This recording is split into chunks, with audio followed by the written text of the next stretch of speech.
49er secondary. The Cardinals with the second-ranked passing attack in the NFC. Welcome to Candlestick Park, San Francisco, as the 49ers with a 1-9 record, playing host to the Cardinals, who come in here 2-8 for the year. Hi, everybody. I'm Gary Bender along with Hank Stram.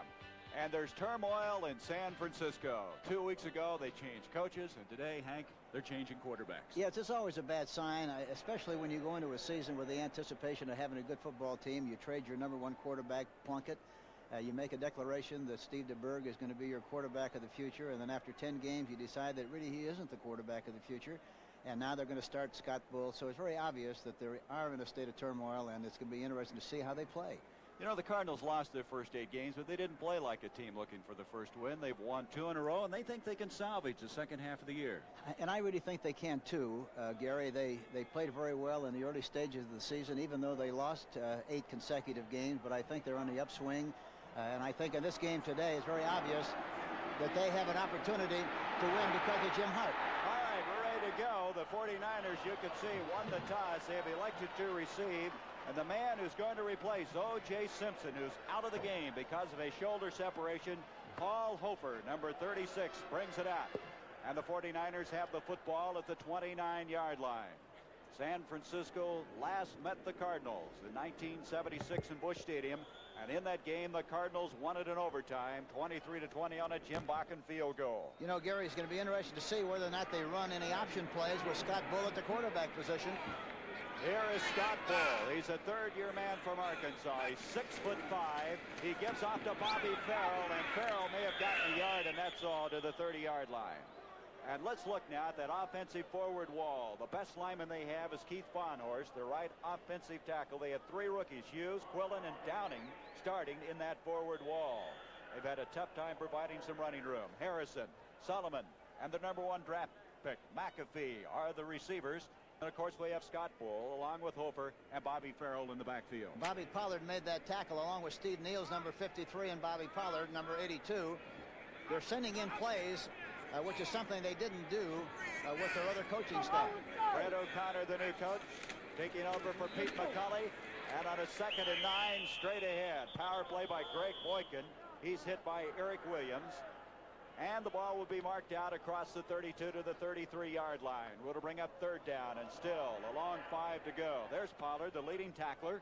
Dawson, the nose tackle, and John Zook, the veteran, on the right-hand side. Niels, Williams, Allerman, and Arneson, the 4 linebackers.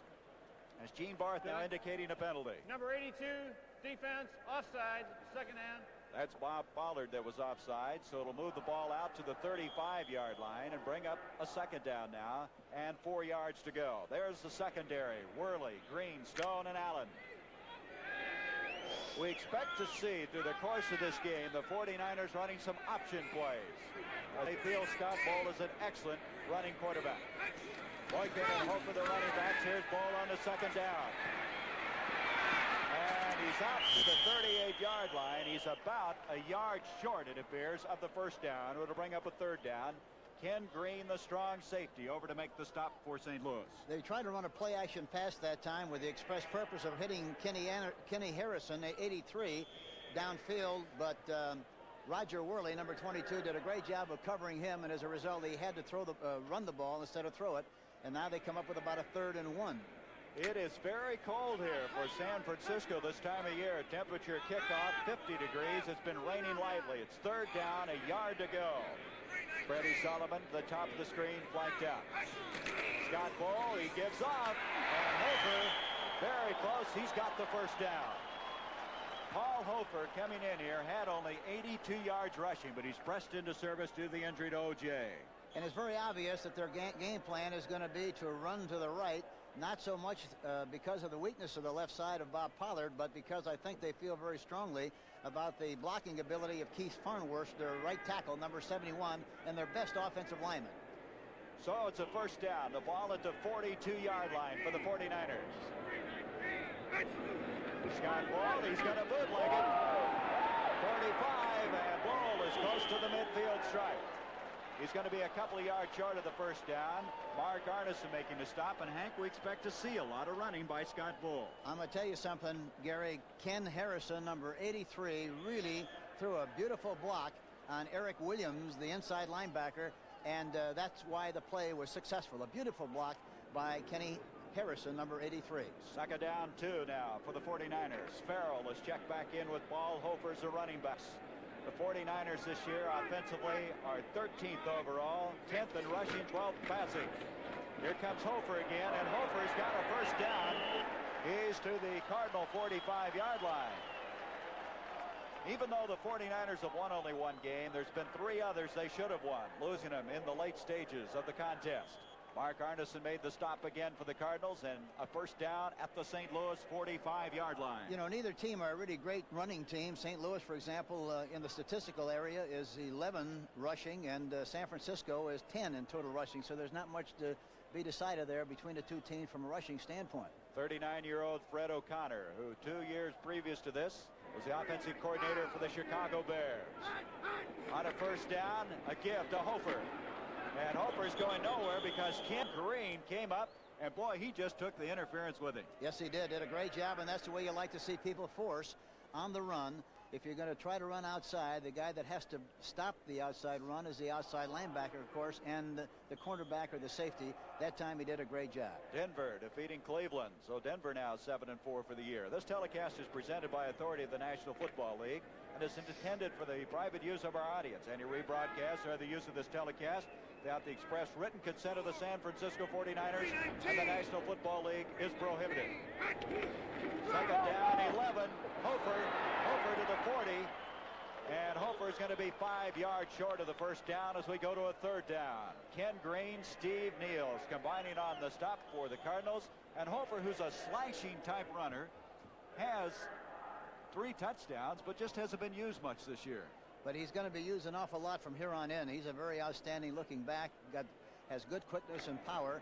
And let's see this time if they throw the ball, whether they try to match up Solomon on Carl Allen, number 27, the left corner. Let's see what they do. And they're at the top of the screen. Solomon flanked out there, picked up by Allen. On a 3rd and 5. There's a little delay to Farrell.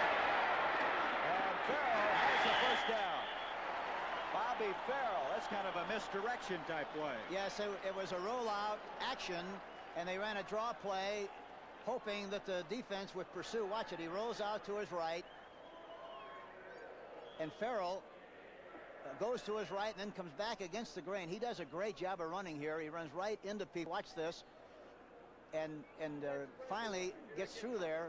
Roger Worley, number 22, and Eric Williams, 55, finally make the tackle, but he makes the first down. Houston defeating New England after trailing most of the game, in Miami having quite a battle with Buffalo. On a first down, Scott Bull being chased by Dawson. Jim McAfee, the big tight end. McAfee, the former All-American from Notre Dame, and he has the ball at the 27-yard line. Mark Arneson dropped him. McAfee, a 250-pounder. Well, this is a misdirection play. They fake to the right, and then Scott Bull rolls to his left. He runs away from Mike Dawson, 73, throws the ball right on target to Ken McAfee, and he makes a nice catch, and now it's about 2nd and 3. That's what it is. There's Coach Bud Wilkinson, his club looking for their 3rd straight win after impressive wins over the Eagles and Giants.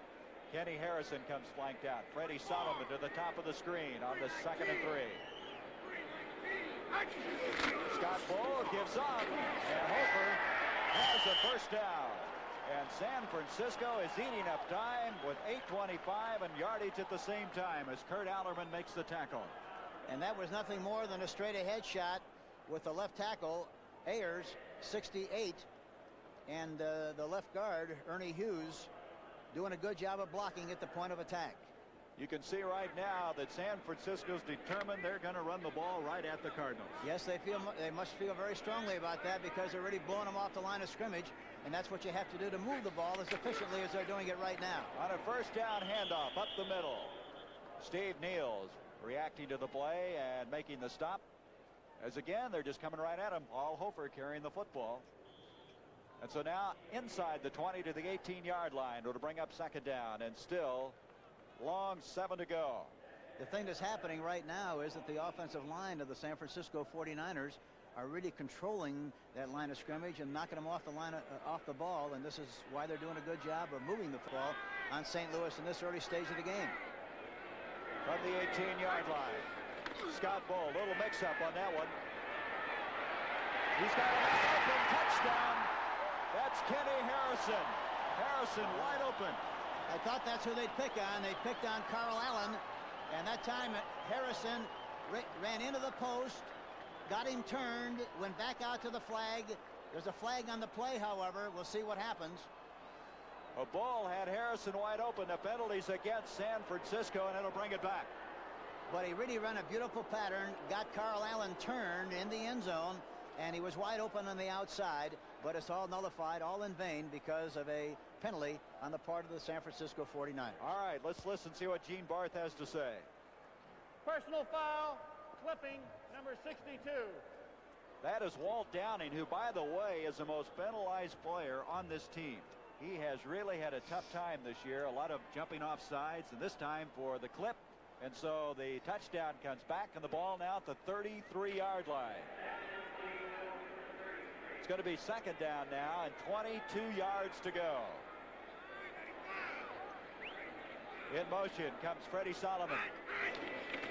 Scott Bull off to Bobby Farrell.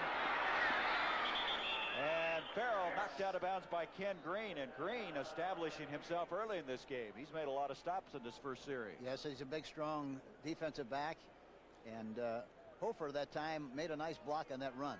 Boy, you know, Hank, there's 7:10 left. This has taken a lot of football time, as the 49ers have taken the opening kickoff, and they still have possession. They did a good job of play selection that last time, too. They didn't try to get it all back in one play. Very wisely ran the ball. And now they have a 3rd and 16 situation coming. So the ball is at the 27-yard line. No score. We're just underway. Here's Bull. Intended for McAfee. He was covered very well by Doug Green, as the Cardinals had 5 defensive backs in on that play. We got a little pushing and shoving going on between Ernie Hughes down there and also Eric Williams. But no damage done, and it's going to bring up a 4th down. So that penalty certainly has hurt San Francisco. And that could make a very big difference in the outcome of the game, too, because it takes away some of the momentum of the 49er team. Had they gone right in and scored, they'd have been very tough to contend with, especially early in the game. This could make a difference, especially if they miss this field goal. This is a 45-yard attempt by Ray Wershing. He's hit 10 of 12 this year. Scott Bull to hold. 45-yard attempt by Wershing, and it is good. He just got over it. Just made it. A 45-yard field goal, and the 49ers are on the scoreboard. 7 minutes, 1 second left to go in the first quarter. San Francisco 3, St. Louis nothing. You can tell by their style and flair. They're now. And you can tell by the way they're getting there. They're now. The Futura is now. There's a distinctive personal car for now. The 79 Futura with tomorrow's look right now. Space efficiency for now. High mileage ratings that are now. And a sticker price that says, why wait? The future isn't someday, it's now. The Futura is now. Fairmont Futura at your Ford dealers. Now.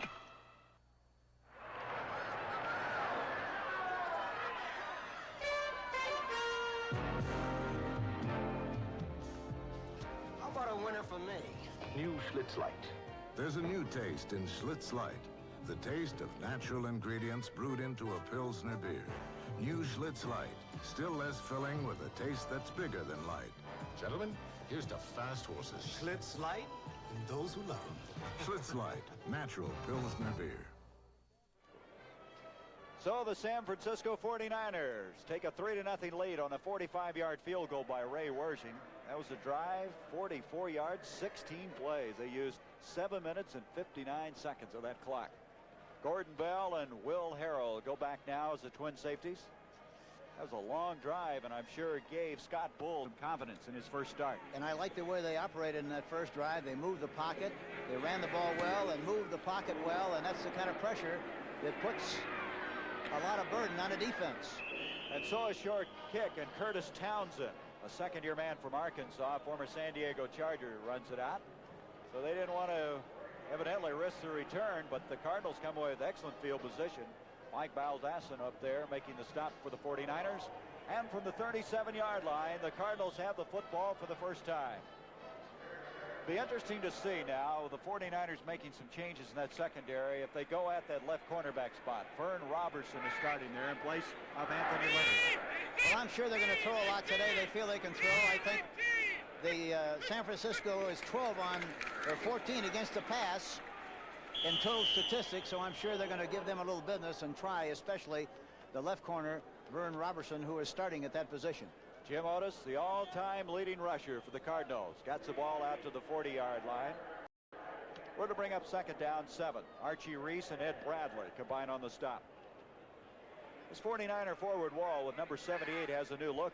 He is a rookie out of Clemson, playing there in place of the injured Cleveland Elam.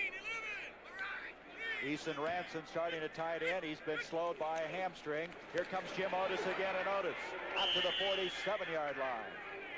Archie Reese making the stop. That's very close, and they got the first down.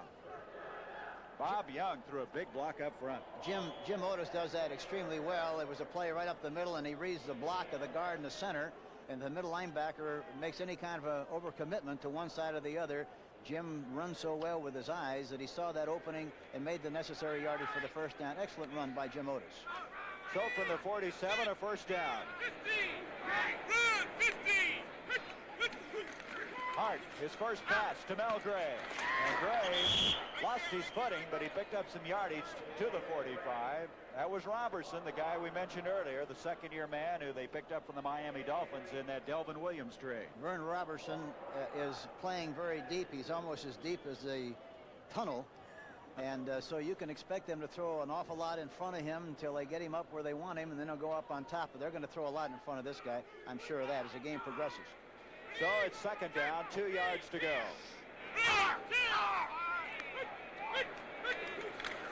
Here's a give to Otis. Nothing there this time.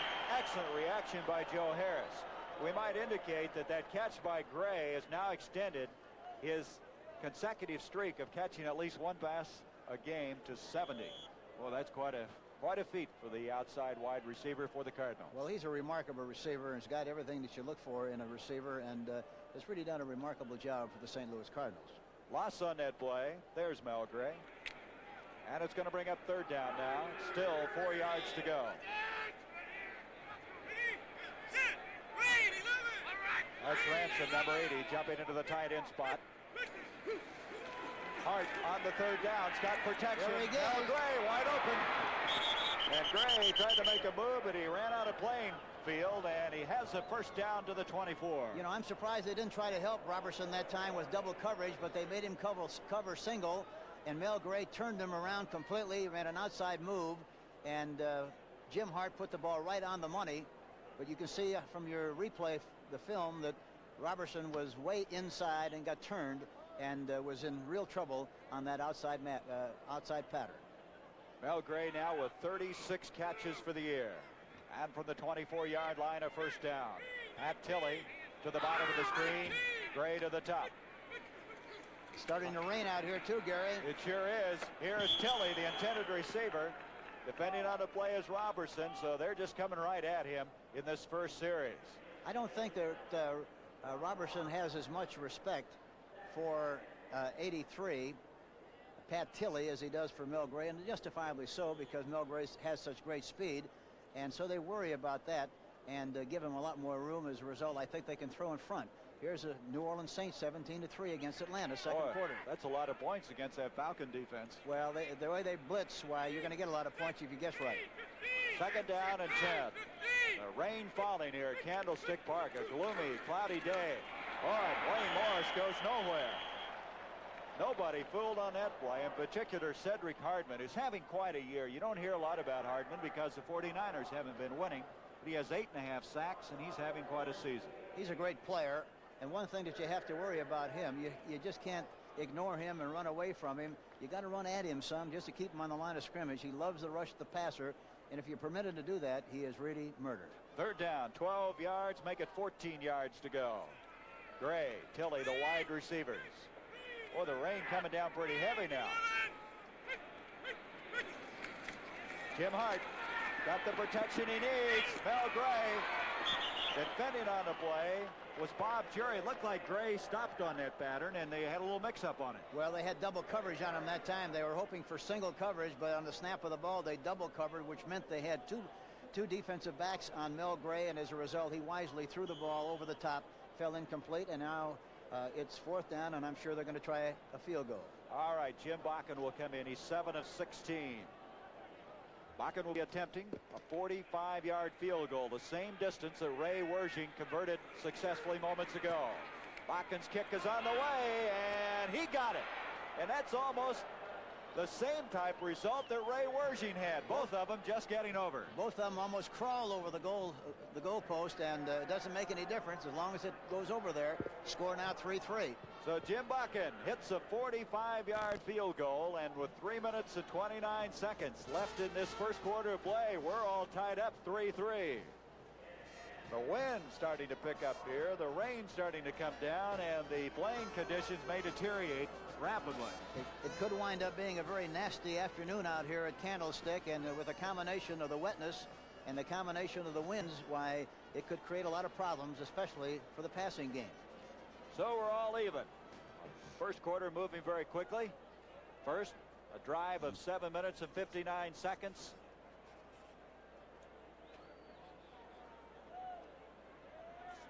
Okay.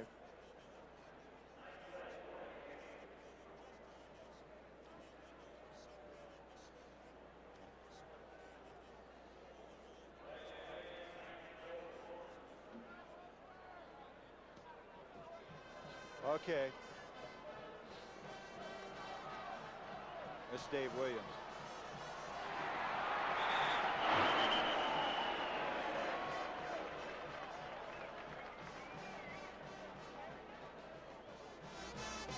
Dave Williams, number. Okay. How far was the Cardinal drive? Yeah, I know, but the drive, how far was it?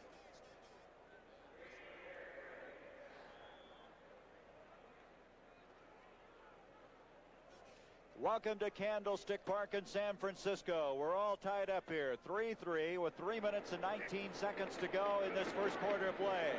The San Francisco 49ers in the red jerseys, as Mike Dawson put quite a hit on Paul Hofer. The first scoring was done by the 49ers. They took the opening kickoff, marched 44 yards, and then kicked a 45-yard field goal. Ray Wershing doing the honors. And just moments ago, the Cardinals in with their first offensive opportunity, marched the football down the field, and Jim Bakken kicked a 45-yard field goal. So that's how it stands right now, 3-3, with now just inside 3 minutes to go in the first quarter. I'm Gary Bender along with Hank Strand. Glad to have you on hand with us. It's raining in Candlestick Park, and the temperature around 50 degrees. As Scott Bull, who's getting his first starting call in 2 years. Third-year man from Arkansas is thrown for a loss. Back to the 36-yard line by Mike Dawson. And you know, Gary, on that first drive, he looked very impressive. He ran the ball well as far as the utilization of his running backs. And then, of course, he did a good job with misdirection and play action and bootlegs and moved the ball down in good shape and had a 16-play drive and finally got 3 points. And there you see the offensive picture for the 49ers.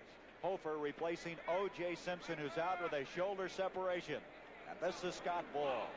He's a very fine running quarterback. And in this early going, he's been running a lot of bootlegs, been rolling out. And at 6'5", 211 pounds, he's a tough man to bring down. Yes, he is. And, of course, the big thing is he puts a lot of pressure on the defense because he's moving the pocket from side to side and making the defensive lineman guess as to where he's going to throw the ball from. And that puts a lot of pressure on the defense. Throw the ball at the 36-yard line. Scott Bull back. He's going deep. Freddie Solomon. And he dropped the football. Freddie Solomon wide open at the 24-yard line. He had beaten Carl Allen, the guy that they've been picking on here in the early going. They've been picking on him short and in front, and now they throw on top. That was a blitz situation with both linebackers coming. Allen had to cover Solomon all the way, man for man. He threw the ball nicely into the post area. He should have had it. He did have it and just dropped it. He doesn't catch it in his hands. He catches it in his arms, and it rolled right out of there and incomplete. There you see it again, but he should have made that catch. It was a beautifully executed play. Solomon, their leading receiver, 28 catches as Mike Connell attempting his kick, and he got it a little bit high. Didn't get the distance he wanted on it, and a fair catch by Harrell at the 32-yard line. You know, Scott Bull impressed me that time with the automatic. He saw the blitz. He changed the play at the line of scrimmage, got the ball right on top just perfectly. Everything was exactly right except one thing. The receiver forgot to catch the ball. Freddie Solomon, incomplete. That was a 32-yard kick by Mike Connell. We have a timeout. 2:07 to go in this first quarter. It's all tied up. 3-all.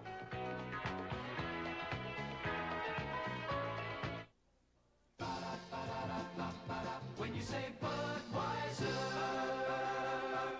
when you say Bud, you said a lot of things nobody else can say. When you say Bud, you say you care enough to only want the king of beers.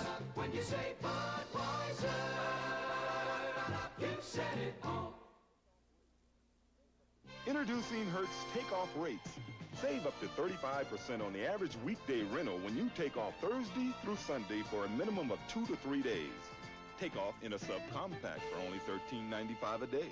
Fairmont's $15.95. Granada $17.95. Thunderbird's $21.95 a day. All with no charge for mileage. There are some restrictions, so check with Hertz. Take off next weekend with Hertz low takeoff rates. At Candlestick Park, we're going to pick up the action 3-3, and of course we welcome all our viewers watching that Washington-New York game. Washington winning in overtime 16-13, and there's the offensive picture. Roger Finney not starting because of that ankle injury that's plagued him all year long. In motion comes Wayne Morris. The line of scrimmage, the 32-yard line on a first down, complete to Eason Ransom. And Ransom, who started at tight end today in place of Al Chandler, makes the catch. And for Ransom, that's his 19th catch of the year. Joe Harris and Bob Jury combining. We should say, Hank, that while the viewers were watching another game, Mel Gray caught 2 passes. Now he's caught at least 1 pass in 70 straight games. And he's going to catch a lot more passes as this game progresses. I'm sure they're going to continue to work on Vern Robertson, the young corner, number 49, who occupies the left side here. They can throw on him anytime they want to, especially on early downs. Jim Hart gives off to Wayne Morris. Nothing develops because Archie Reese, number 78, a young man they're extremely high on, a rookie 5th-round draft pick from Clemson, coming up to make the stop. And so a loss back inside the 35-yard line. It'll bring up 3rd down and 8 yards to go. There is Reese. He's joined by their most consistent player up front, Jimmy Webb. Cedric Hardman having another outstanding year. He leads in sacks with 8.5. Remember number 57, Danny Buns. You'll hear a lot of him as this game wears on. Their number 1 draft pick. And back deep, the man Hank mentioned, Robertson. They're picking on him in the left corner spot. He usually plays a safety spot. 3rd and 8. Wayne Morris. And Morris has a first down as he comes out across the 45-yard line, running away from number 55, Bruce Elia, who couldn't quite catch up with him. They had a good match that time. They wanted Morris on Elia, number 55. And that's exactly the situation they got. Hart jumps out of the pocket a little bit, slides, I should say, out of the pocket, and hits Morris, who was wide open, 24, on Bruce Elia, 55, and he makes the first down. They're just short of the midfield stripe. First down, the second possession of the game for the Cardinals. Their first one netted a field goal. Morris in motion. Hart. Hart to Gray. Broken up by Eddie Lewis. Eddie Lewis, 3rd-year man from Kansas, who's maybe the fastest player on this football team, got back there. That's the first time, Hank, they've gone to the other corner. You know, and the other thing, Wayne Morris, who went in motion that time, there you see him trying to get the ball into the post, but Lewis plays it very nicely, number 22. But Wayne Morris, who went in motion to the right side that time, was one-on-one with Bob Jury, number 26, and he was really wide open, but Jim Hart never looked for him. He was looking to hit the receiver into the post, and as a result, it falls incomplete. The Cardinals feel they can throw on the San Francisco team, which is ranked 11th in the NFC in pass defense. 2nd down and 10. Morris. And Wayne Morris just can't go anywhere. A flag on the play. They may have a tackling by face mask, and that's what it is. I think it was Archie Reese that reached in there and got the face mask of Wayne Morris. That time is a great illustration of guessing wrong. They guessed wrong offensively. They had a blitz, and they tried to run into the blitz, and of course didn't succeed. There was a holding or a face. Number 50 Here defense, face guard penalty, first down. That's Gene Barth. His crew working today's game. The rain continues to fall at temperature kickoff time, 50 degrees. And the people here in the Bay Area can't believe this kind of weather. It's almost a record low. There's Barth and his very capable crew. Of course, Dean Look, the former All-American at Michigan State. From the 49, a first down after the penalty. Back to throw Hart. Pat Tilley. Tilley to the 25, to the 20, and he goes out of bounds. And Tilley, who got a game ball last week after catching 4 passes for 101 yards, just caught his 36th of the year. He's impressive. He goes back into the pocket. You see Jim Otis setting up, waiting for the linebacker to come. He doesn't come. Hart looks to his left and hits Pat Tilley, 83, who makes a fine catch, runs away from the linebacker and the defensive back, and is finally knocked out of bounds by the defensive back Chuck Chris, number 24. First and 10, St. Louis. That was a 31-yard pickup to the 20-yard line, and the Cardinals are looking very effective on offense. This is Jim Otis, and end around reverse to Mel Gray. What a play by Bob Jury. Jury, who started the year with the Seattle Seahawks, a former standout at the University of Pittsburgh, saved what could have been a big gainer. Yeah, everybody was going with the flow of the play, except Jury came across the line of scrimmage and really did a remarkable job of reading the play. Here he is. He takes an outside position, good leverage, and knocks Mel Gray off stride and prevents him from making a very big play. And so the first quarter comes to a close. It's all tied up, 3-all. Blue Cross and Blue Shield plans present An American Tragedy. Nothing is so useful as the car, but many Americans misuse it. Blue Cross and Blue Shield plans are working to hold the cost of health care down. So stay fit. Walk when you don't need to drive. Together, we can keep the cost of health care from being driven even higher.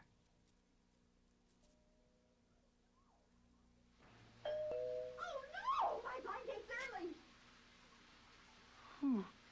You sure didn't spend any time getting dressed. Linda, tell him I'll be there in a minute. Maybe he'd look better in Hager slacks. Or Hager sport coat and slacks.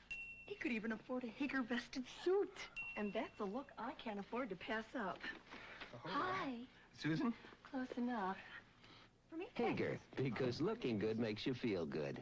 Ready or not, here I come. Introducing a whole new breed of Mustang.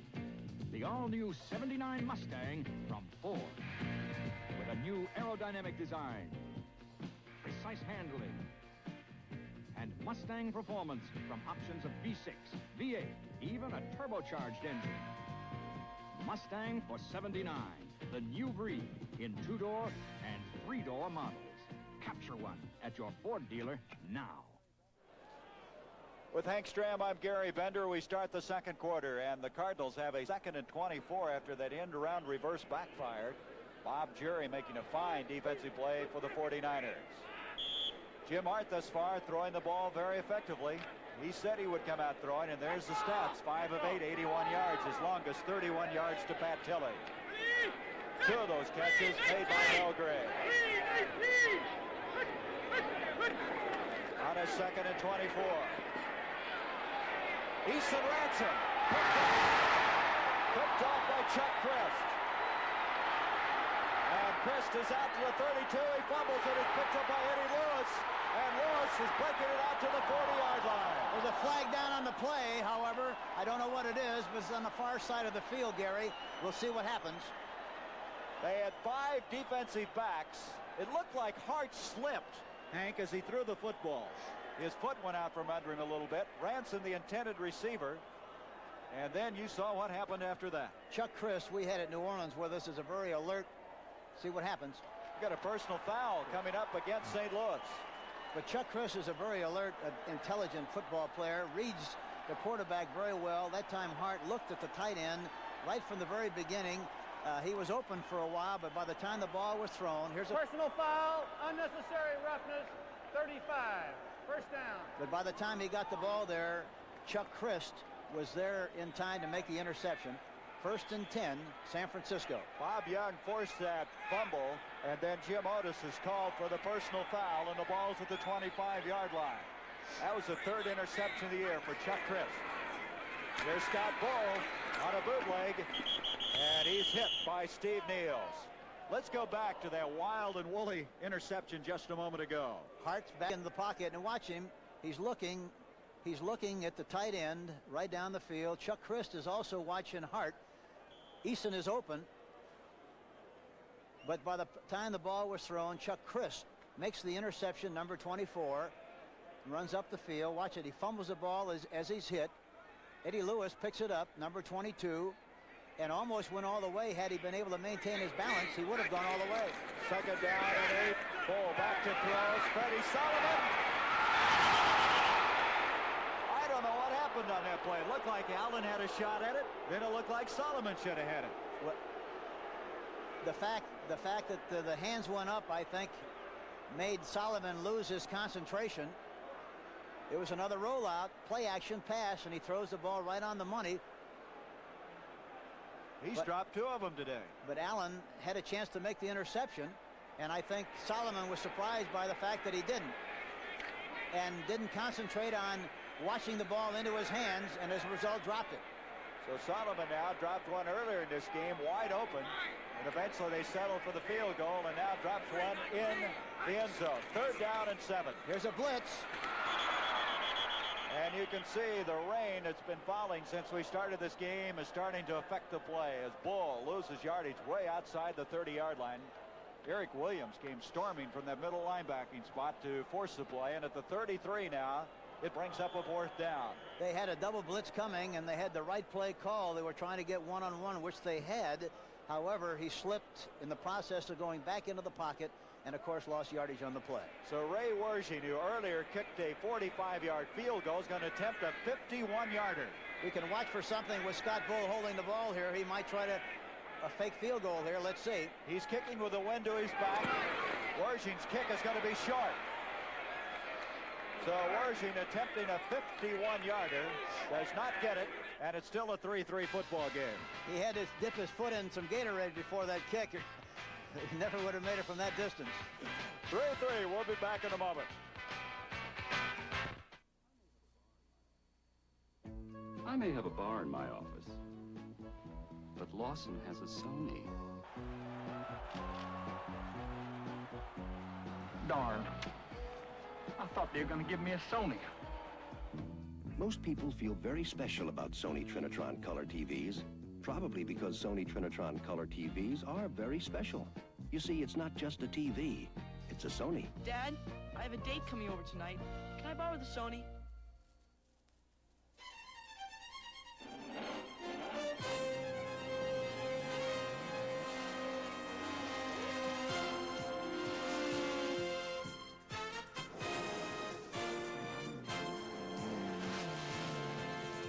No doubt about it.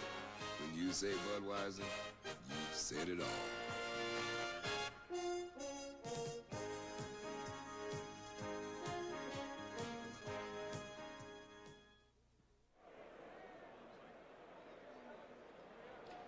Well, it continues to rain here, and it's not getting any warmer. And as you saw a moment ago, the field getting a little bit slick. They're going to change the surface here. They call this candlestone instead of candlestick because the field is so hard. And next year, they're going to go to natural grass here in San Francisco. Yeah, they kiddingly call it fuzzy cement. So, after the missed field goal attempt, the Cardinals have the football, and Jim Otis trying to go wide. And Dan Buns has got him, and that's the guy we talked about earlier. They are so high on number 57. He was their second first-round draft pick. He's out of Long Beach State. He's 6'4", a 230-pounder. He's their leading tackler, and he'll be all over the field. Yes, he's got terrific range, and of course the good size in conjunction with that really makes him a very unique middle linebacker because he's going to be a very good one. You can see Coach Wilkinson trying to keep dry, and it's going to be difficult to do because of wind. And Fred O'Connor, this is his second game as the head coach of the 49ers. Give to Otis again. Otis breaks it outside to the 40, and he's just about a yard short of the first down. Chuck Christ, who last year was the MVP defensively for your New Orleans Saints team. Yes, he's a very outstanding player. He really is. And I think the San Francisco 49ers were very lucky and did a good job in that trade market to get Chuck with his football team, because he's an outstanding leader along with being a very good football player. So they're just short. It's third down. Look at this. Green Bay, Dallas. Neither one of those teams can afford to lose that game. No, it's a must game for both people. And let's see if Hart tries something on 3rd and 1. Usually during the course of the game, you're in a 3rd and 1 situation about 3 times in a game. Here we go with Otis, and he got it. It's a good man to have in a short yardage situation. Jim always reads the hole well. None better than Jim Otis, because he really somehow, some way, always finds a way to make that yardage, especially on a 1-yard situation. He, of course, now the all-time leading rusher in Cardinal history, and he's glad to have that pressure behind him. Got the mark last week in that win against New York. And now out across the 36.5-yard line, a first down. Checking that offensive line, Bob Young is still in there. They're watching him very closely. He's having trouble with a hamstring. Wortman did start in place of Roger Finney. Here's Jim Otis. And Dan Buns is there, number 57. It's been a good draft for the 49ers. There's been all kinds of turmoil out here, coaching changes, today a quarterbacking change. But one thing you can say, they did have a good draft. They're starting 3 offensive linemen, a tight end, a middle linebacker. Well, let's face it, Gary, you know, it takes a lot of courage to stand by your convictions. Very obvious that Joe Thomas feels strongly about these young people, and he feels they're going to take their lumps, but eventually they're going to be good players, and that's what happened every place he's been.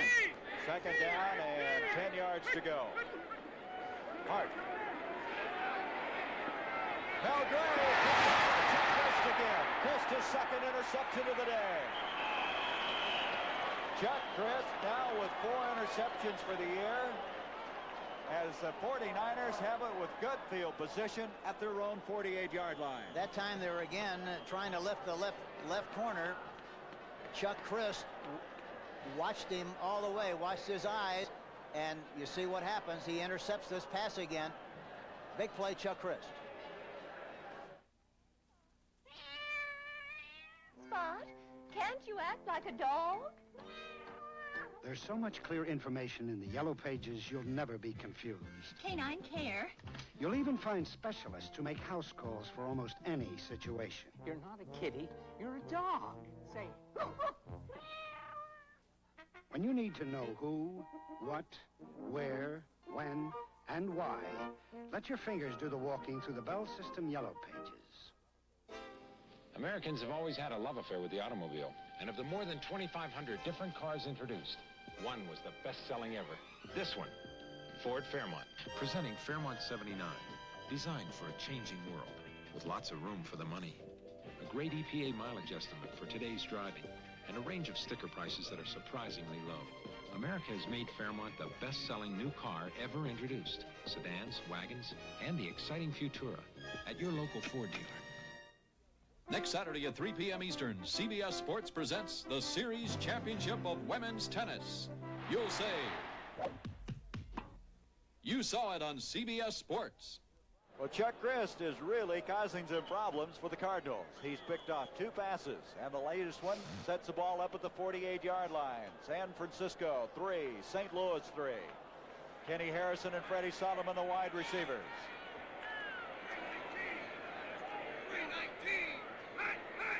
Scott Ball gives off to Hofer, and Hofer's not going to go anywhere. Good reaction that time by Bob Pollard, and also Eric Williams slanting over there. You know, that time they double covered both outside receivers, which means that 2 defensive backs cover the 2 outside corners, and the safety, 4 people cover 2. And as a result, the middle is wide open. Had they been able to clear that run, the passageway would have been very good for a big gain right at the middle because of the way the coverage was. Some changes now. Greg Boykin, number 33, replaces Bobby Farrell at fullback. Gain of 1 on that last play. It'll be 2nd down and 9. This time Solomon to the bottom of the screen. Harrison to the top.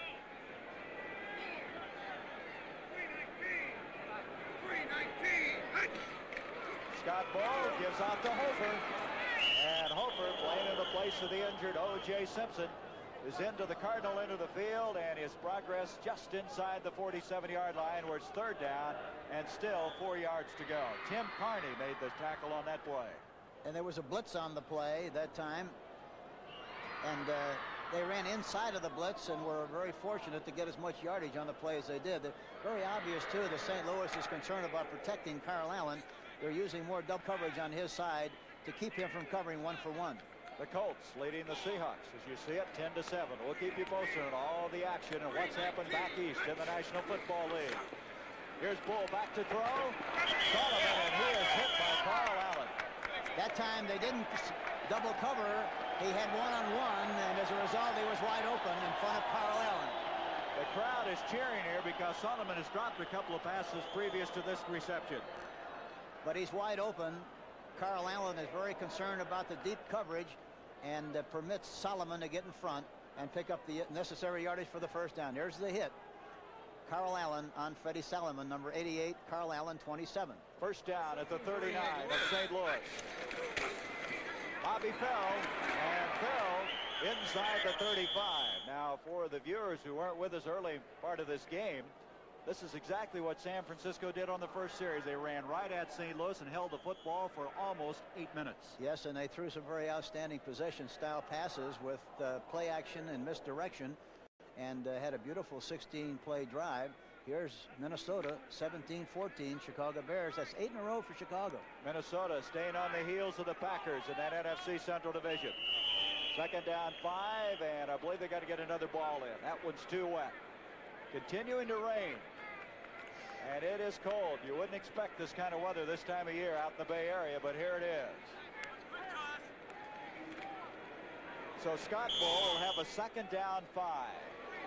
8 minutes, 55 seconds to go before halftime. Kenny Harrison. Here's Bull wanting to run. Boy, he got hit there. What a collision with Steve Niels just about the 30-yard line. But Scott Bull, he doesn't have to back off when you're 6'5" and 211 pounds. Here's another fake draw, roll-out play. And it really doesn't look like he had any intention of throwing the football at all. He was decided to run right after he made the fake. And he's just short. Watch the hit there by Steve Niels, 53. And I think he broke his helmet. Some collision. That's what they're going to have. You see Scott Bull, an official's timeout while they have equipment repair. Not too many quarterbacks have that happen to him. As he comes off, this young man, you can see where they're pointing just above the left ear hole is where the helmet has been cracked. Bull has rushed the ball 4 times for 16 yards. Here's a guy that was actually put on waivers at the start of the year. Then they got rid of Jim Plunkett. He stayed around, waited for his opportunity. He's getting it today, and he's trying to make the most of it. There's a timeout.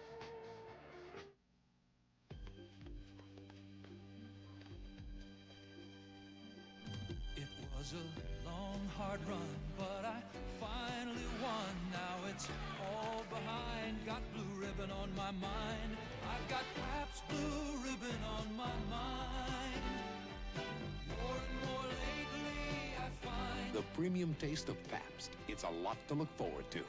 I've got Pabst Blue Ribbon on my mind. This is the new Sonar one-step camera from Polaroid. It sends out inaudible sound waves that bounce off the subject and return in a split second. The lens automatically rotates to precise focus, like this. And this. I caught it fierce! Look at all the court! If I had to focus, I would have missed that picture. Sharp, instant pictures in minutes. This close, this far, this quick. Polaroid's new one-step's the world's simplest cameras. So the 49ers have a third down, a yard to go. As Scott Bull has the helmet repaired, he's ready to go. On third down conversions, the 49ers are 3 of 6 thus far. Scott Bull gives off, and I don't know. Hofer trying to get the first down, and it's going to be very close. We'll see where they mark it. He didn't get it. I don't think he made that, and that was an unusual call. to take the ball all the way across the formation on a short yardage situation. It's a long way to go to try to make a yard, and they didn't succeed in getting it done. Well, they're going to go for it. It's 4th down as Paul Seal comes in. They'll have 2 tight ends, Seal and McAfee. They need to make it to the 29-yard line, so they've actually got still a yard to go. In fact, it's a long yard. 4th down. And he's going to bootleg it, and he's going to get it. Boy, is he strong. Scott Bull runs like a fullback. Yes, he does, and he's got good, you know, the great thing about him is, for as tall as he is, he's got good body lean. He fakes inside, rolls out to his left. They take the bait inside, but watch, he runs to the outside. Watch the lean. He drops his shoulders, protects the ball very well, and finally spun away from the traffic and made the yardage. A beautiful rush by Scott Bull. So the ball is just short of the 25, a 1st down. Scott Bull in place of Steve DeBerg, who'd thrown 20 interceptions and started all the other games. They can throw in front of Allen anytime they want to. There they do. Kenny Harrison, you called it, Coach, as they threw right in front of Allen, but the connection was not made.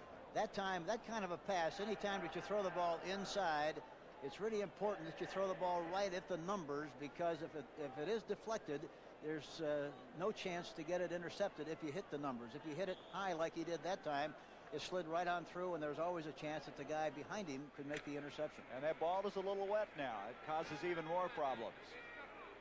2nd down, 10. Harrison is back in now. Harrison, Solomon, the wide receivers. Looks like the Cardinals jumped offside. Here's Hofer. Hofer got a yard or 2. Let's see if they were drawn off or they, in fact, came across on their own. They did. Offside against St. Louis. Mike Dawson looked like the first guilty party, and then others followed suit. Yeah, and they had a blitz on that time. They try to anticipate the count. That's why it's so important for a quarterback to make sure that he changes the count and the rhythm as the game progresses, so that the defense can't get geared. Defense, offside, 2nd down. So that the defense can get in tune with what the quarterback rhythm really is, and that's what happened on that play. And Hank, as I recall, they say they have worked on a different cadence all week, the 49ers. Yeah, you got to do that to keep them off balance. If you're not careful, you wind up going on 2 all the time.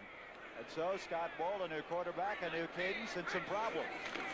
Here's a delay to Bobby Farrell. Farrell to the 15, to the 10, and he's got a 1st and goal there. Bobby Farrell was clotheslined by Roger Worley as this former UCLA standout found a hole, and he took advantage of it. That was another well-conceived play. It was a rollout. Scott Bull has rolled out so much so far in this game that he rolled out to his right like he was going to throw. Bobby Farrell went to the right like he was going to block, and then came back against the grain. There's Steve Neal's missing. There you see Green missing, and he's finally knocked down by Roger Worley, but he's in good position. 1st and 10. Farrell now with 28 yards on 5 carries. Again to Hofer, and Hofer is close to the 5-yard line. Tim Carney making the stop, and Hofer really came off the ball that time. He came off the ball well, and so did the entire left side of the line. John Ayers, Ernie Hughes, Fred Quill in the center, all of whom did a good job of getting movement, and that's what you have to do if you're going to succeed on that kind of a simple handoff. That offensive line, Downing, Hughes, and Quillen are all rookies. Hughes, 3rd-round pick, Downing, a 2nd-round pick, and Quillen, the center, was a 7th-round draft choice. 2nd down, just outside the 5. Scott Bull.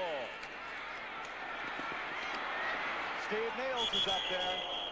He wanted to throw to Solomon. Solomon could not clear. And so then Neal's came up, had support from Tim Carney, and now they have a 3rd down, and the ball is back at the 9-yard line. They wanted to work on Carl Allen, but there, you know, he has an ally there with the end zone line for protection, and as a result was able to play the ball well. He had no other choice but to try to run it, and he was tackled there very nicely by Steve Neal's. Big play coming up for the 49ers. It's all tied up 3-all. They have a 3rd down at the 9-yard line. Sullivan, Harrison, the wide receivers. 319. Ball's hit by Dawson. Mike Dawson came through, and that's a big sack.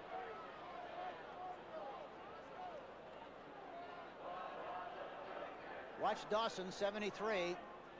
He gets through there in good shape. Looked like a screen. He got through there so cleanly. And Fred Quillen, the offensive center, 56, just missed the block. That's all it is.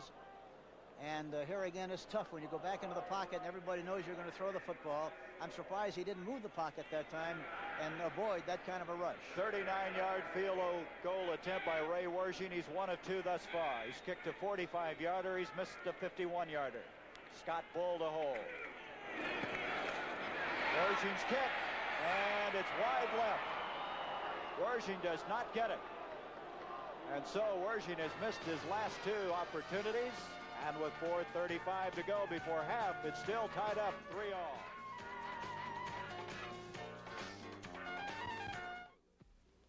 I'm Merlin, the electronic wizard, challenging you to 6 computer games. Start with simple tic-tac-toe. Your turn, my turn. I'll tell you if you win and when you lose.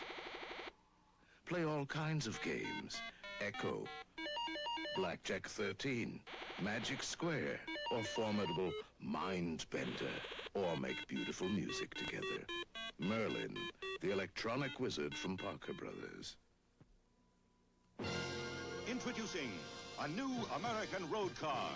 The all-new Ford LTD for $79, with more front seat room, more rear seat room, more window area, and more handling ease than last year's LTD.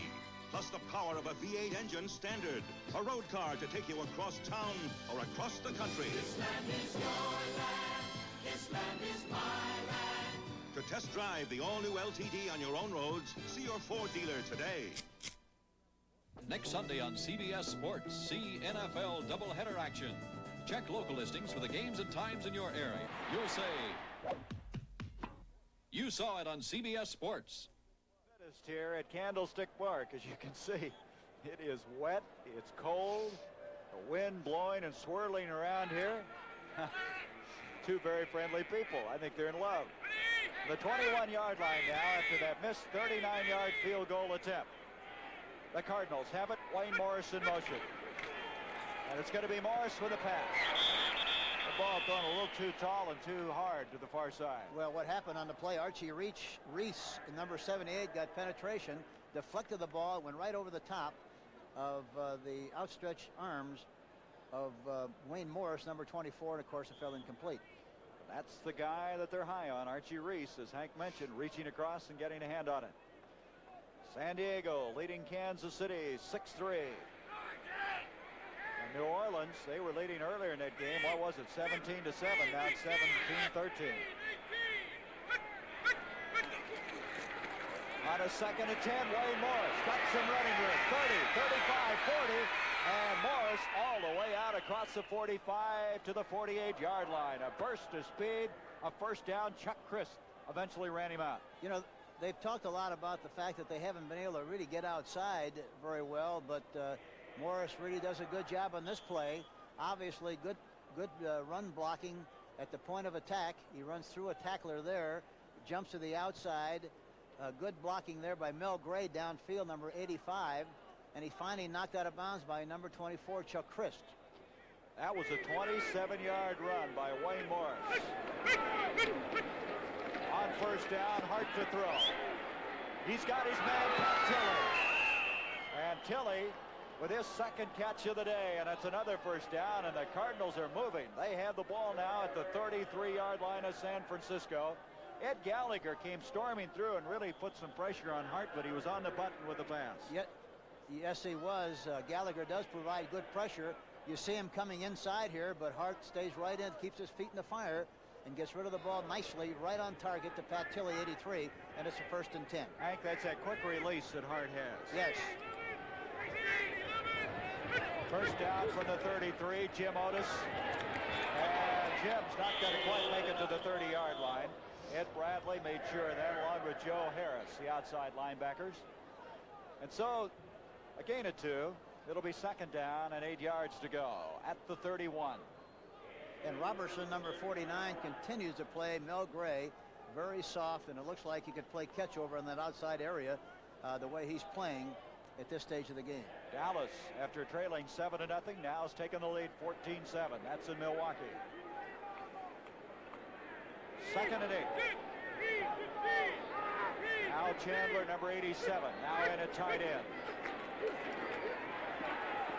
Hart to Gray. And Eddie Lewis, the closest. Wet here now. But you want, but Gray was wide when you see he runs a hook in front of Eddie Lewis, but the ball's thrown over the top. But on a day like this, you want to throw the ball because the offense has the advantage. So on a 3rd and 8. 5 defensive backs are in. Hart gets rid of it. Tilley makes quite a catch, and he's got a first down, and Hart really took a shot that time as he released the football, and Tilley with a fine catch, and that's a first down. That time they were in man-for-man coverage. 49 Robertson had to cover Tilley all the way across the field. They got the one-on-one situation they wanted. Here he is. You see Hart staying in the pocket nicely. There you see Tilley coming across the field. Robertson 49 pursuing, but too late, and Gray was open on the play too behind Eddie Lewis. Both of them were open. See if they throw again on first down. They can throw anytime they want to. From the 20, a first down.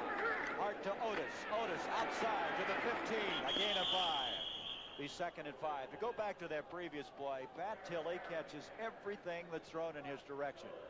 You talk about him not having a great speed, but every time the ball arrives in his area, you can depend on Pat Tilley. And that's the important thing. You have to be able to catch the ball first, even though you don't have great speed, and that's what he's doing. It's just so very important. The 2-minute warning is here. We'll be back in just a moment.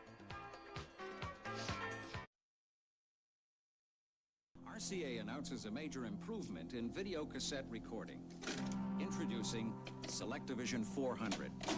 Set it today, and for the next 7 days, the 400 remembers the shows you want recorded. It'll turn itself on and off up to 4 times, even change channels. SelectaVision 400, the 4-hour video cassette recorder with the 7-day memory.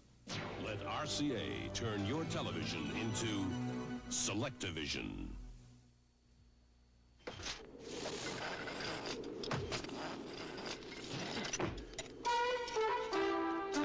You must be ready for a beer. I'm ready for a new Schlitz Light. There's a new taste in Schlitz Light. The taste of natural ingredients brewed into a Pilsner beer. New Schlitz Light. Still less filling with a taste that's bigger than light.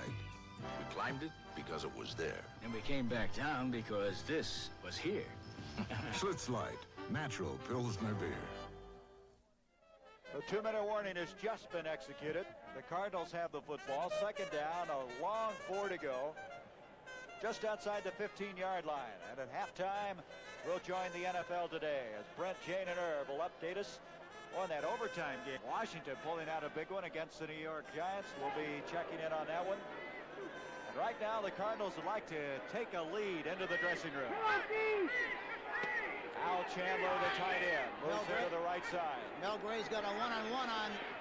Oh, a good shot on the outside. That's Al Chandler. Chandler's in for the touchdown. Al Chandler with his 2nd touchdown catch in as many games.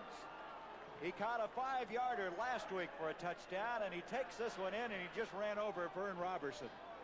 What happened on the play, they used the shift to the tight end. The tight end went to the right and made Chuck Chris play strong safety instead of weak safety. You see he's way off of the tight end, number 87, Al Chandler, and he goes in for the touchdown. Missed the tackle, going for the touchdown. They now are going to try the extra point. It should put it, and some problems. Roger Worley can't salvage that play, and so that could be a big point after before this game is over, as the Cardinals now have a lead of 9-3. You can tell by their style of play, they're now. And you can tell by the way they're getting there, they're now. The Futura is now.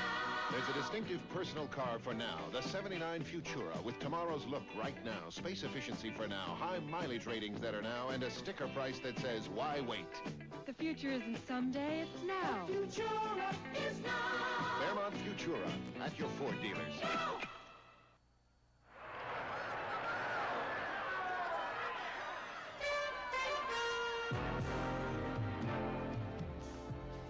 How about a winner for me?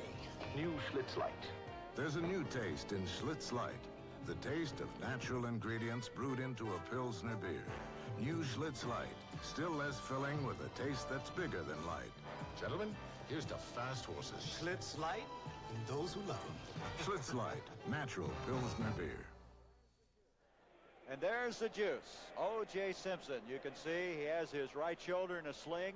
He has a shoulder separation. I think they call it a third-degree separation. And he may be out for the remainder of the year. There's a possibility, a slight possibility, Gary, that he might be back before the conclusion of the season, but a very slight one. So a 15-yard touchdown pass from Hart to Chandler. Mike Wood kicking off. The Cardinals with a 9-3 lead. And here comes Paul Hofer. And Hofer is hit first by Chandler, and a flag on the play as he gets to about the 30-yard line. Chandler hit him high and bounced right off. There's a flag on the play, but Chandler was way too high when he made contact, and as a result had no leverage and didn't knock him down. You can see a clip coming up against the San Francisco 49ers. So Jim Hart just a moment ago tossing a touchdown pass, which is his 8th of the year. The Cardinals coming in here with a second-rated passing offense in the NFC. Boy, looking ahead, we've got some good football coming up. Personal foul, clipping on the run back, number 68. First down. 68 is John Ayers, but next week it's doublehead action on CBS. Regional games, Philadelphia, New York. Cardinals will go against Washington, trying to end a 5-game losing streak. And then most cities will receive more NFL action. Green Bay, Denver, Detroit, Oakland, Los Angeles, and San Francisco. Be sure now to consult your local listing. After the penalty from the 15-yard line, the 49ers trying to salvage something here with 1:39 left in the first half of play. Mike Dawson that time, number 73, the man on the nose, made good penetration along with Jim Kearney, and they made about a yard on the play. You know, we've, I think, done, what, 3 Cardinal telecasts. In each game, Dawson's played well. He made a big sack earlier in this game, and he's played well at that nose tackle spot. Yeah, they talked about his being tough to make that adjustment, but, boy, he's been very impressive in the 3 games that we've seen him play. Now we have a timeout. The Cardinals evidently feeling they're going to get another shot at the football. Using their first timeout, as Scott Bull, number 19, will trot to the near sideline. And Fred O'Connor is the guy now that's given the chore trying to turn this football situation around. 60 minutes coming up tonight on CBS. If you're a collector of anything, see 60 Minutes tonight. That's at 7, 6 o'clock Central and Mountain Time. And then David Jansen heads an all-star cast in the premiere of Irving Wallace's The Word. Dallas follows the movie. And tonight the Ewing women are staggered by reports that Bobby and Junior are missing in a plane crash. 60 Minutes, The Word, and Dallas, all tonight on CBS. You can see the crowd very sparse here, and they're huddled together trying to survive this afternoon. And these people out here, they're just not used to 50-degree temperatures this time of the year.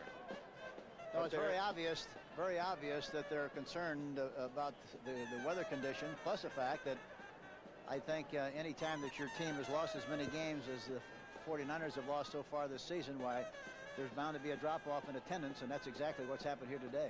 They had 10,000 no-shows at the last game.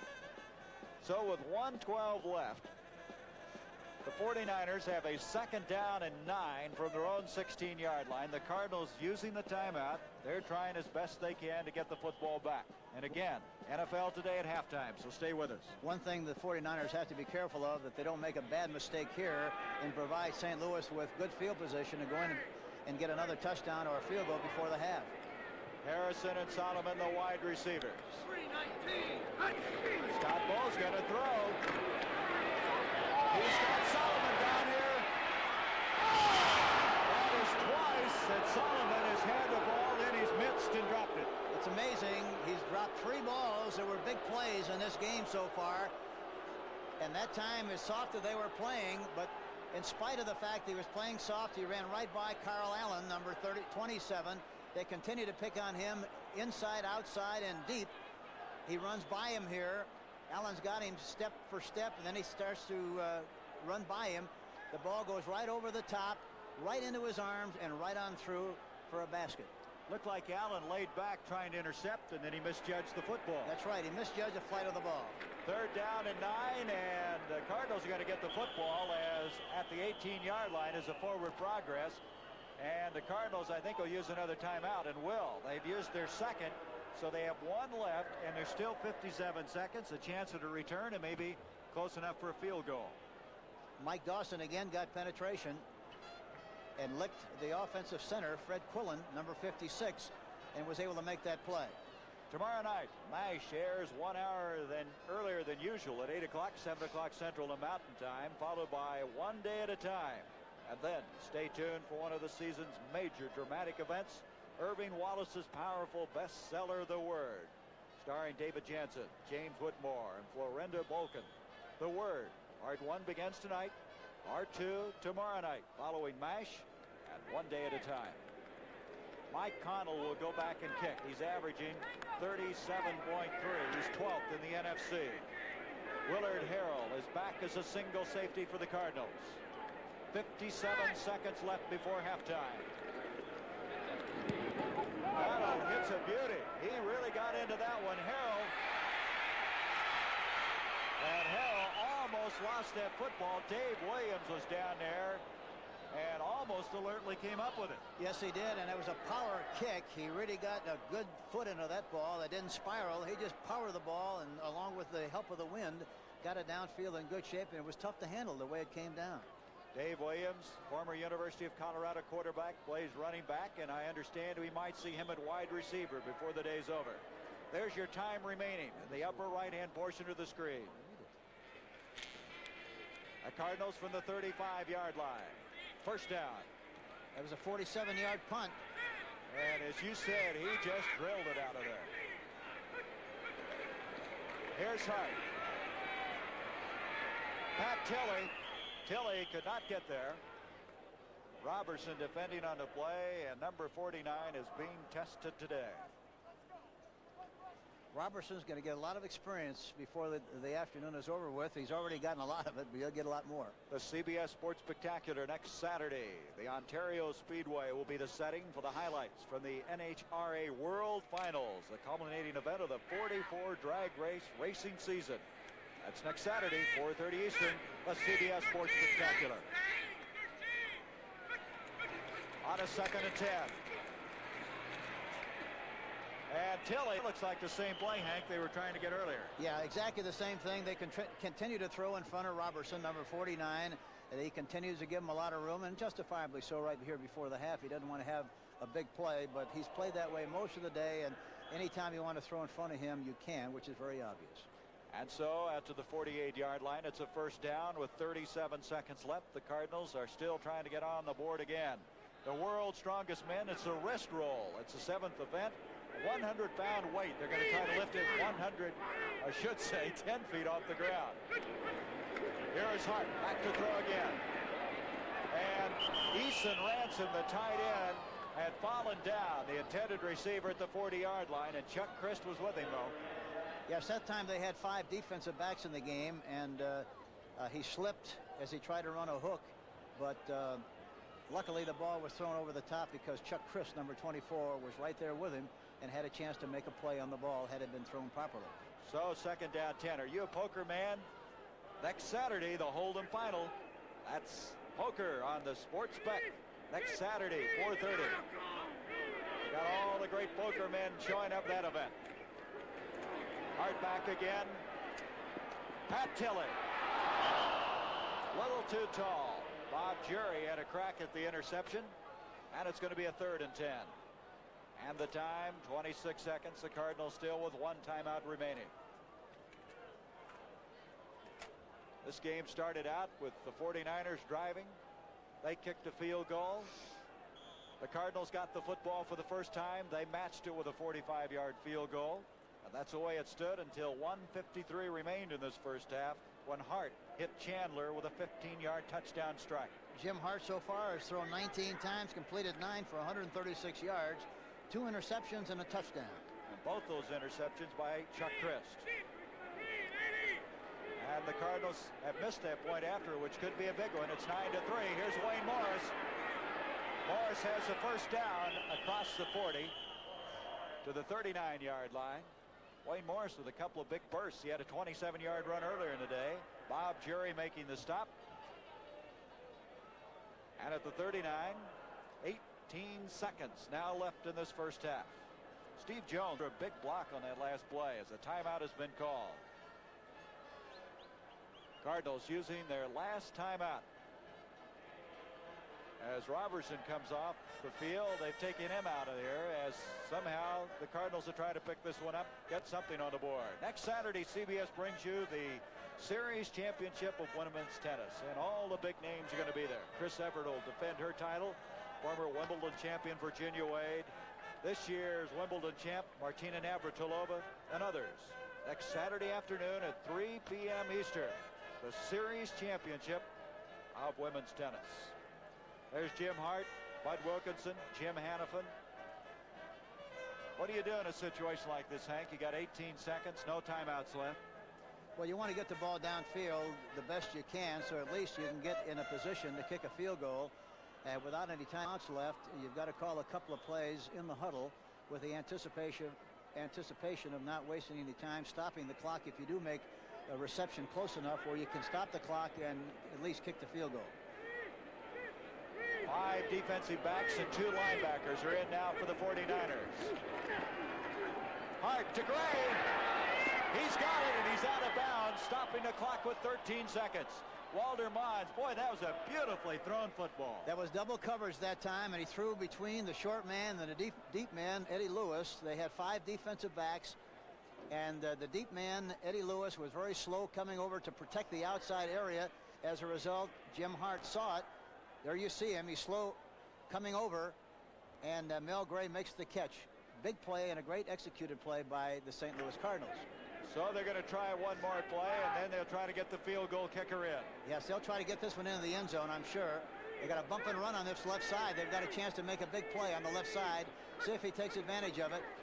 From the 13-yard line, Hart, Eason Ransom. Bob Jury gave him a pretty good shot. So now Jim Bakken will come in with 7 seconds to attempt field goal. Well, they moved that football in a hurry. Yes, they did, and I'm surprised that Jim didn't go on top that time because both receivers had bump and run, which meant it was man for man all the way, and it looked like Tilley had a step on this right side on Eddie Lewis, but of course Eason was wide open too, just dropped the football. Bakken, who's kicked a 45-yarder in the first quarter, will now attempt a 30-yard field goal. Bad snap again. That's twice it's happened. Once on the point after. Bakken getting back, scutting on the football, and that's going to wind down this first half. There's no time remaining. And so the score at halftime at Candlestick Park, the St. Louis Cardinals leading the San Francisco 49ers 9-3. Stay with us. The NFL Today coming your way. Hey, I'm tough and I'm tested. That's why by Ford I was requested to come up here to tell you how Motorcraft auto parts from Ford were tested tough in Alaska. Motorcraft tune-up kits with spark plugs were tested in 50 cars and trucks from Ford, GM, and Chrysler. After 6 months, only one spark plug couldn't take it. One! Motorcraft tune-up kits, they have the stuff. Motorcraft parts are tested tough. This is the Kmart 672, Kmart's best car battery. Like another leading premium battery, the 672 is calcium lead constructed. Like one other premium battery, it's truly maintenance-free, completely sealed so you never add water. But the 672 has one other feature you'll find only in Kmart automotive products. The 672, Kmart's best battery, is Kmart priced. Come fly with me, let's fly away. Come fly with me in one magnificent flying machine, the 79 Thunderbird. I love its luxurious cockpit. Fly with a V8 engine. Power steering and power brakes, all standard. Glide in great style with wrap-over roof and opera windows at a down-to-earth sticker price. 79 Thunderbird. What a way to fly at your Ford dealers. 1978 U.S. Open Finals. Defending champion Chris Evert is taken to the limit by 15-year-old Pam Shriver. You saw it on CBS Sports. Next Saturday at 3 p.m. Eastern, CBS Sports presents the Series Championship of Women's Tennis. Chris Evert is scheduled to defend her crown against Wimbledon champion Martina Navratilova and other top women professionals. From first serve to match point, you'll say, you saw it on CBS Sports. Let me show you what happened down in the Superdome just moments ago. The game was all wrapped up. It was 17-13. New Orleans had a lead. Atlanta had an opportunity for one last desperation play. Bartkowski went back, threw it deep. All the defensive backs were back there, deflected up in the air. Jackson runs underneath it for an Atlanta touchdown. Now, folks, the key here is don't hurt Jackson afterwards. Be very careful. And down he goes. Suddenly, Atlanta can move to within a game of Los Angeles in the NFC West if the Steelers beat the Rams. Right now, the big doubleheader game in County Stadium in Milwaukee. It's the Packers and the Dallas Cowboys. What does Bart Starr order up? Right off the start of the game, after he wins the coin flip, the onside kick. And look at the Cowboys. They retreat into the end zone. Chester Markle flumps on it. And then, a short time later, it was a Packer touchdown. Barty Smith barging it 7-0. Upset, hold on. Here they come as the Greek predicts. Robert Newhouse, 14 yards. A Dallas touchdown tied it. Tony Dorsett goes left, 9 yards. Dallas touchdown, 14-7. Raphael Septien warming up on the sideline into his own lean-to. Now it's Roger Staubach pulling out. Looking to Billy Joe Dupree, who fumbled last week in the Orange Bowl, but not here, and it's 21-7 right now. We also had an overtime game in the NFC this afternoon. The New York Giants appeared to have beaten the Washington Redskins when the defense forced this fumble right here from Joe Theismann. Watch Troy Archer scoop up the loose ball, zip into the end zone, 13-6. Theismann's got just a minute to work with, and back he comes. Going to his tight end off a quick count, Gene Fugit, down to the Giant 23-yard line. Then, with seconds left, it was Mike Thomas getting the call. He tied the score, 13 all, and they go into overtime. Washington wins the coin flip. They receive. Back comes Joe Theismann. Runs out of the pot. Watch what happens on the sideline. Look what's going to happen to the line judge. Right there, but he's okay. He wasn't seriously hurt. They make him tough, those Zebras, Herb. Now back comes Theismann again, looking for Fugit over the middle. He's got him right down to the 17. First down, and Pardee says, let's kick a field goal and get out of here. Booted by Mosley, but it's no good. The Giants have got a chance now to come back. Can't say that on a family station there, Mark. All right, here we are. Giants can't do a thing. 2nd and 11. Can't move against the skin defense. So Washington gets the ball back after a Jennings punt. And this time, Theismann says, I'll take what you can give me. And underneath to McDaniel, who picks up added yards. And Mosley gets an opportunity that all of us wish we could have. A second chance, and he makes it good. And in overtime, the Washington Redskins beat the Giants 16-13. Detroit, their record now 4-7 as they shoot down Tampa Bay 34-23. Denver climbs to 7-4 by beating Cleveland 19-7. The upset of the day, Houston rallies 26-23. Looking for the Oilers. They're now 7-4. The Patriots slipped to 8-3. Dolphins are now tied with them as the Dolphins down Buffalo 25-24. And the New York Jets a loser to Philadelphia. 6-5 for the Eagles now. 17-9 the final there. 20-17. You saw the conclusion of that wild game down in the Superdome. Chicago has lost 8 straight games. The Vikings could be tied for first if the Cowboys hold on against the Packers, and it looks like they will. 21-7, second quarter, it's all Cowboys. St. Louis and San Francisco, the game you're watching at the half. Cardinals lead at 9-3. 10-7, Baltimore over Seattle at the half. San Diego's ahead of Kansas City. 13-6, that game also at the half. And the NFL Today will continue on CBS after these messages from your local stations. Bobby and JR are missing in a plane crash, and the Ewing women's emotions are at the breaking point. In this week's 10th edition of Dallas, tonight at 10, 9 Central and Mountain on CBS.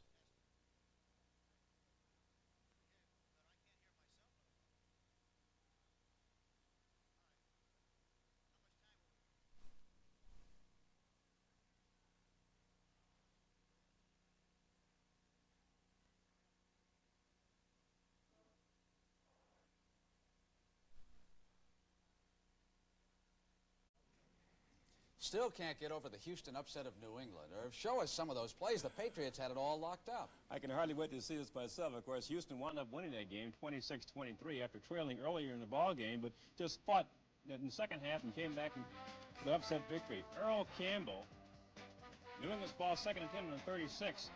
Earl Campbell's hit here. He takes the ball down to the Houston 36-yard line. We're in the next play here, first and goal. Well, I got the sequence of plays here that I'm having a little trouble with here. See, here we got Grogan on the keeper. They built up about a 23-0 lead, and then the Oilers came barging back. Carpenter finally got him up on the scoreboard, and Carpenter got another. Watch Earl Campbell here, candidate for Rookie of the Year, particularly in the AFC, barging in for that score. Richard Castor's hit here for a touchdown, and the game wound up that way. Of course, Houston winning at 26-23. We had a sequence of plays earlier, and they had a little confusion with it. As it turned out, New England dominated the game in the first half. Houston came back in the second half and won it in an upset, as we said before, 26-23. Here's the game you were watching earlier today. It was Philadelphia and the New York Jets. Now, the Jets, of course, are operating without their starting quarterback, Richard Todd, who was on the sidelines against Philadelphia but did not play at all. Matt Robinson went the distance, but Todd could be able to play next Sunday. Watch the end around. Kenny Payne following number 63, getting to the outside against the Jet defense and inside the 20-yard line. It pays to have size if you've also got decent hands. Harold Carmichael stretching for 6. 7-3 Philadelphia. Back come the Jets. Kevin Long gets the corner turn. Kick was blocked by Carmichael. Now it's Jaworski looking for Harold. Watch this. Snatches it down out of the air. When you're 5'9", you can't cover him. Unfortunately, Jaworski was injured in the game, just suffered back spasms, nothing serious. And right now, let's send you back to Gary Bender. Okay, Brent, thank you. We're at Candlestick Park, 9-3, our halftime score. The Cardinals on top, and Hank Stram has a special guest. We have at halftime the celebrated halfback of the San Francisco 49ers, O.J. Simpson. I know, O.J., the people around the country are wondering how long you'll be out with that shoulder injury. Well, I certainly hope to be back pretty soon. They told me it wouldn't heal for 3 to 8 weeks. I hope to come back the last 2 or 3 games. You know, we have a young football team, and the guys need all the support they can get. And I like to get back and sort of finish the year for them and hopefully end it on an up note so we have something to look forward to next year. O.J., what specifically is wrong with your shoulder? Well, it's in what they call the AC joint. I separated the joint there, and I tore some cartilages and ligaments in there, and it's sort of painful. At night, you know, I have to sleep a certain way in bed. Last night, I slept on my stomach for the first time, and I was pretty sore this morning, but it causes me a little uncomfort. But in the middle of next week, I'm going to start working it out. They're going to put me on a program, so I'll start my way back into the lineup, I hope. O.J., I know that your ambition is to play with a Super Bowl team somewhere before you get through with your career.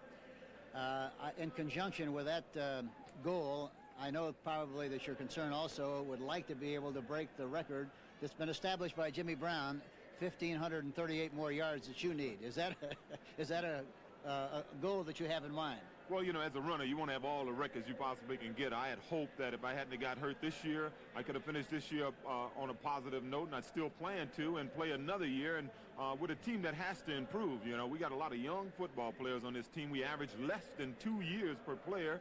They said if they got rid of me, they would average about 6 months per player. But we have a young team. We had the few veterans we had got hurt. I think if they came back, we could be a very good football team. Starting the year, we were pretty optimistic. We lost a lot of good football players. We have to start a lot of rookies up front, but I think our veterans will be back next year. I'll be back next year. We're going to have grass here in Candlestone, and I'm looking for a big year next year, and hopefully we can make a run for the playoffs, and hopefully I can get 1,500-some yards.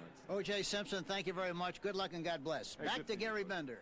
Okay, Hank, as you can see here, the people are hanging in there as it continues to rain. We're going to be back with the start of our second half of play, with the Cardinals looking for their 3rd win in a row, leading 9-3 at halftime.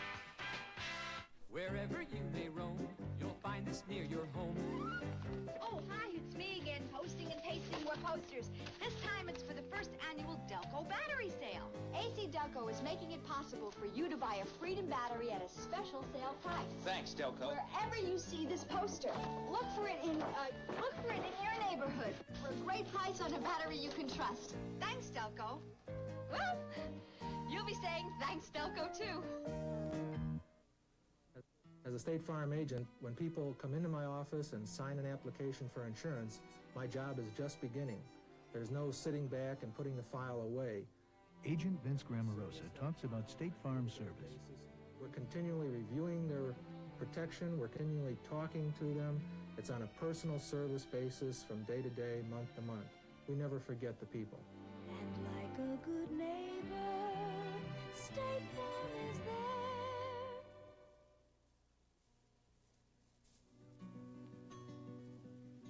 When you're a professional athlete, your body is your life. So you think about it. Take care of it. More than most people. Maybe you. Because it's easy to take your body for granted, or worse, abuse it. By smoking, or by drinking too much, by skipping meals, by not getting enough sleep, and not keeping fit. The list is long, but don't get discouraged. It is possible to change old habits, and worth it. For by choosing how you live, you often decide how long you live. Treat your body well, and chances are your body will return the favor with life. And isn't that what it's all about? We'd like to help with a free booklet called Good Health, The Rules of the Game from the Johns Hopkins Medical Institutions. Send for it if your reasons to live are as beautiful as mine. Welcome back to Candlestick Park. 9-3, the Cardinals leading the San Francisco 49ers at the halfway point. Gary Bender along with Hank Stram. As this game started out with the 49ers winning flip, and they marched the football, and they had it for almost 8 minutes before Ray Wershing booted a 45-yard field goal. You can see as Bud Wilkinson comes onto the field, it is cold and damp here. But then the Cardinals, not to be outdone, they got the football for the first time, and they marched with it. And Bakken added a 45-yard field goal, and that's the way it stood, 3-3. But then the Cardinals, with 1:53 left before the end of the first half, marched down, and Jim Hart hit Al Chandler 15 yards out. Chandler's second touchdown catch in as many games. Then they had a bad snap on the point after, and it got away. And then later the Cardinals had another field goal attempt coming up just before the end of the first half, only to have a bad snap again go awry. And so those two bad snaps, Hank, could be a big part of this game before it's over. Yes, it definitely gives the 49ers a lot of hope. And, you know, the one thing about the first half was Freddie Solomon dropped three possible touchdown passes that would have made a big difference in the way this game is going to be played in the second half. Well, you can see the Cardinals have dominated statistically. Yes, they have. No question about that. You can see total yards 208 to 72. And offensive plays were pretty even, 36 and 34. First downs 13 to 7. Yards rushing, Cardinals 43 and the 49ers 88. Both teams really have gone into the game with a tough time rushing the ball, and they're not doing a very good job of rushing it either this afternoon. Isn't that something, though? The 49ers lead in time and possession, but look how few yards they have. So that first drive made a lot of difference, an 8-minute drive. Ray Wershing will kick off. Harrell is back deep along with Gordon Bell, and this is Harrell. He'll bring it out. Out to the 30. He's got some running room. He kind of slips on the wet surface here, and his forward progress will be on top of the 40-yard line. Wanderman's over there to make the stop for the San Francisco 49ers. And I'll tell you, Hank, it's starting to get cold here. Yes, there's a lot of chilliness in the air, and I think it's going to have a little bit of an effect on the way they hold on to the football and the way they throw it and the way they kick it. It continues to rain. It's let up a little bit. It's more of a drizzle right now. So from the 40-yard line, Tilley, Gray, the wide receiver. Hart gives to Otis, and Otis, as you can see, he's having some footing problems. He may have picked up 2 yards on the play. Joe Harris is over there. He really had a pretty good hole there that time, and he saw it and wanted to cut back inside behind the flow of the linebackers, but slipped on the play and, of course, just made about a yard. 2nd and 9. Gray to the bottom of the screen, Tilley to the top.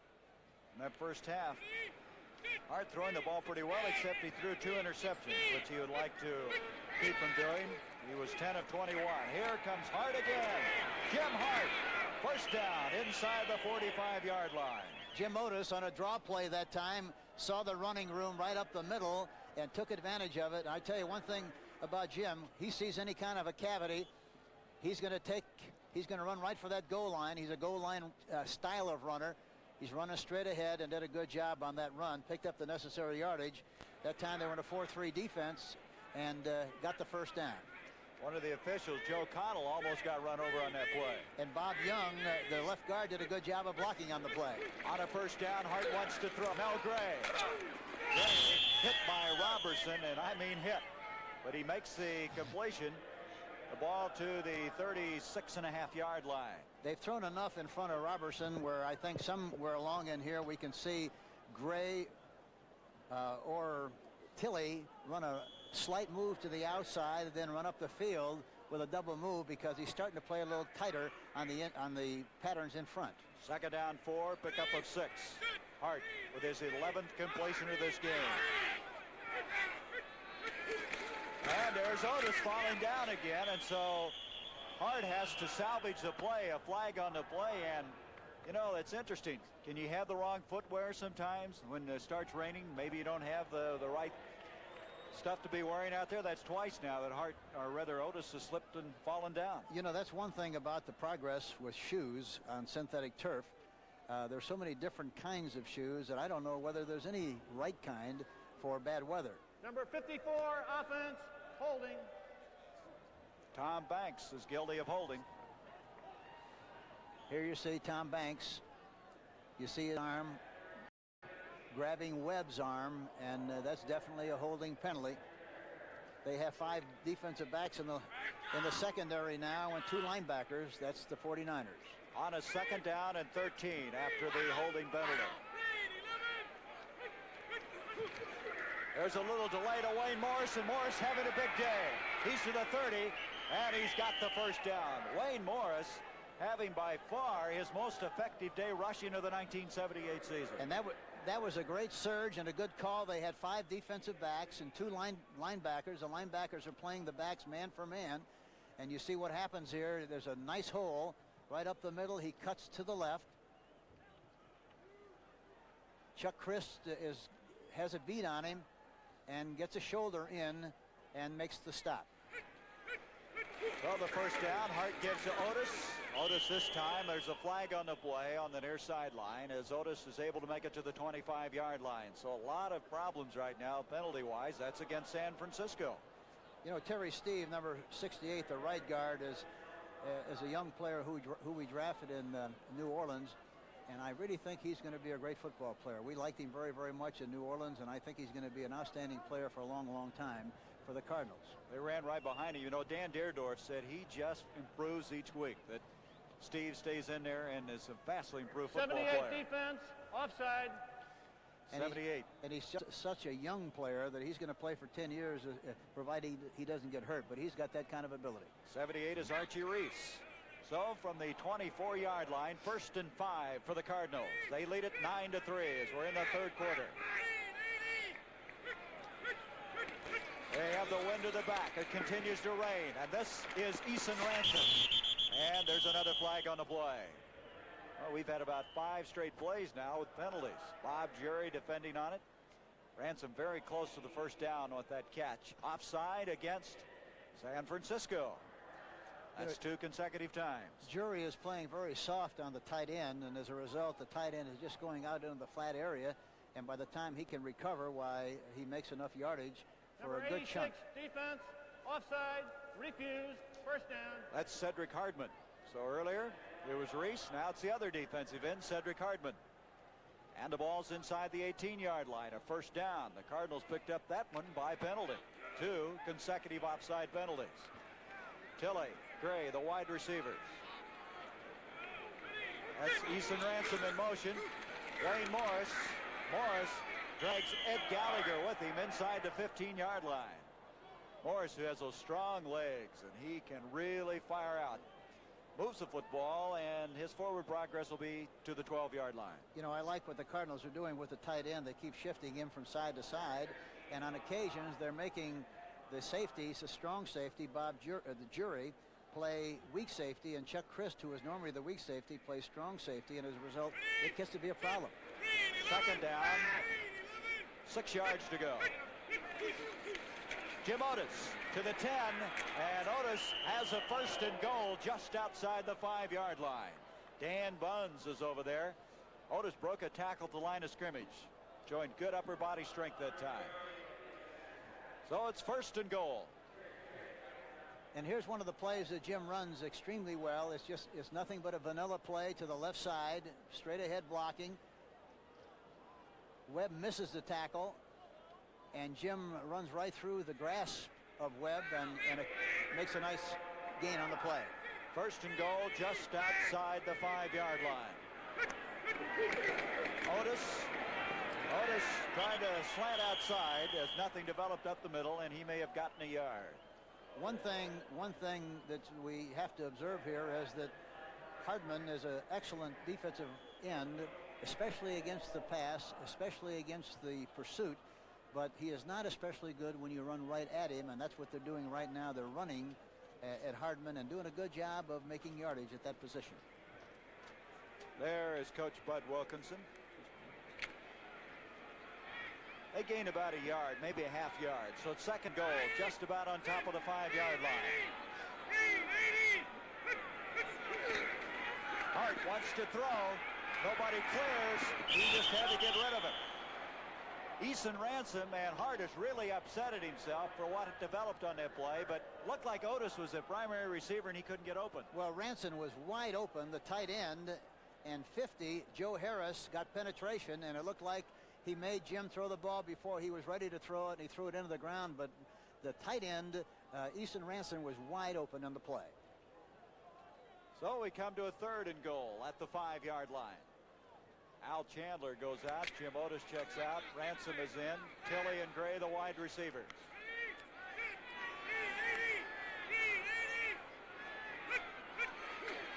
Hart wants to throw again. Tilley, touchdown. Pat Tilley, and that is his first touchdown catch of the year. They did a very cute thing on that, Gary. He was in motion on the right side like he was going to come across the formation. He stopped and went back into the corner. Nobody was on him at all. He wasn't covered. See him wide open in the corner. They expected him to go in motion across the field or up the field. He went back away from the grain and was wide open. A beautiful executed play by the Cardinals. Well, the snap this time is good, and the kick by Bachkin is also good. So the Cardinals get a little breathing room. 10:08 to go, 3rd quarter. They have a 16-3 lead. Take any razor available in America. Any razor. Now there's an electric shaver that will shave as close or your money back. The Remington XLR. Remington can guarantee a close shave because only Remington has this remarkable 3-part system. The first head shaves close, the second closer. The unique intercept cutter is designed to shave longer hairs. The Remington XLR. It shaves as close as a blade or your money back. This is Monument Valley. And today, it greets the Budweiser Clydesdales. Proud symbols of a beer whose unique, distinctive taste leads the way.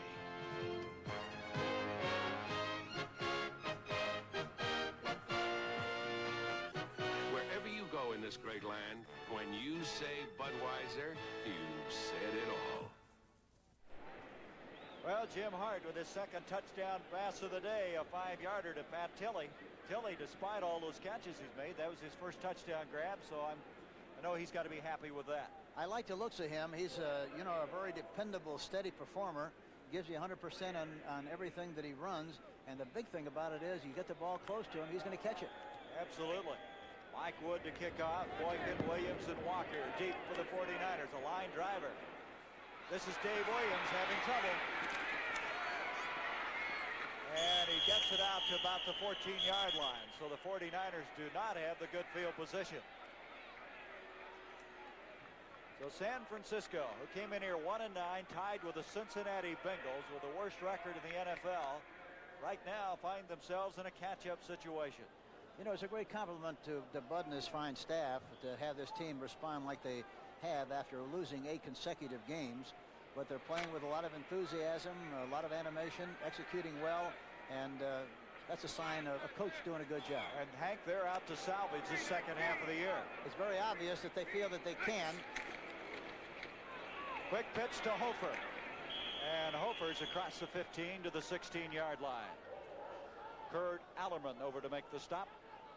Well, the Cardinals, if they'd win today, win 3 in a row, and then they come up against that Washington jinx. It's really been tough for them. They've lost 5 in a row, but the Redskins just got out today by the skin of their teeth. Well, that's a sign of a good football team. You know, when you can win a close game or win a game when you're not playing very well. It was an important game for Washington, and regardless what the score was, the big thing and the important thing was that they won. 2nd down, 9. Scott Bull gives off to Bobby Farrell, and Farrell going to get about 2 more yards, and that's all. So it's going to bring up a 3rd down for San Francisco. Ken Green is over there. Green's played quite a game. Steve Neal's also an assist. Look at him. You try to get out of the rain any way you can. We're lucky to be just slightly out of it here. We get a few spots, a few sprays from the outside in here, but it isn't too bad. So at the 19.5-yard line, 3rd down, 6 yards to go. They have Harrison. Solomon is a wide receiver. There's Scott Bull. He does not throw the ball all that much, or hasn't, so he's got a tough chore now. He's going to have to throw the ball to play catch-up. Over the middle, McAfee. Kenny Stone almost had it. Stone, who has 6 interceptions in the last 6 games, almost had number 7. Yeah, he had that one, and he looked at Scott Bull all the way. There was a blitz on the play. Bull stays in the pocket nicely, but there you see Stone, number 23, just waiting, and had he kind of anticipated it, he would have made the catch. He waited for the ball to come to him instead of going after the ball, or else he'd had an interception. Mike Connell back to kick. Ken Stone has been quite a story. He's come on so well at that safety spot. 6 interceptions, 2nd in the NFC. Here's Connell from the 5. Will Harrell is deep for the Cardinals. Kyle Davis is in to snap the ball. Connell hits it very high. Harrell with a fair catch at the 47-yard line of St. Louis. So the Cardinals with a good field position with a 16-3 lead. 8:20 remaining, 3rd quarter. I'm John Kelly, a tire engineer, and this is the Firestone 721 radio. A tire we have so much confidence in, we're backing every 721 sold for the rest of this year with this guarantee. If a Firestone 721 becomes unserviceable within 2 years because of defects in workmanship or materials, we'll replace it free. Only road hazard and in-service abuse are excluded. The Firestone 721, we're so confident we guarantee them for 2 full years. The new Ford Pinto for $79. A new design for a little American workhorse. New up here, new back here, new in here, and it's loaded. Bucket seats, standard. AM radio and electronic ignition, standard. 2.3-liter engine, standard. Electric rear window defroster, standard. Rack and pinion steering, standard. Front disc brakes, standard. At this low price, the spanking new 79 Pinto at your Ford dealer. Well, it rains, and it's continuing to rain here at Candlestick Park. You can see they're having a tough time keeping the football dry. The Cardinals had the ball. They have it at their own 47-yard line. They have a 16-3 lead. Jumping offside, San Francisco. Hart cranking up. Mel Gray wide open. They had Robertson beat all the way on that one. Yeah, they had a blitz on that time and had man-for-man coverage. Offside, San Francisco. So it makes it 1st and 5, and Mel Gray had him licked. Would have been a touchdown had he got the ball on target. Gray's going to get a breather now as he'll go to the sideline. Dave Steefe will come in. Number 75, defense, offside, first down. That's Ed Gallagher, the former New York Jet, 7th man from UCLA.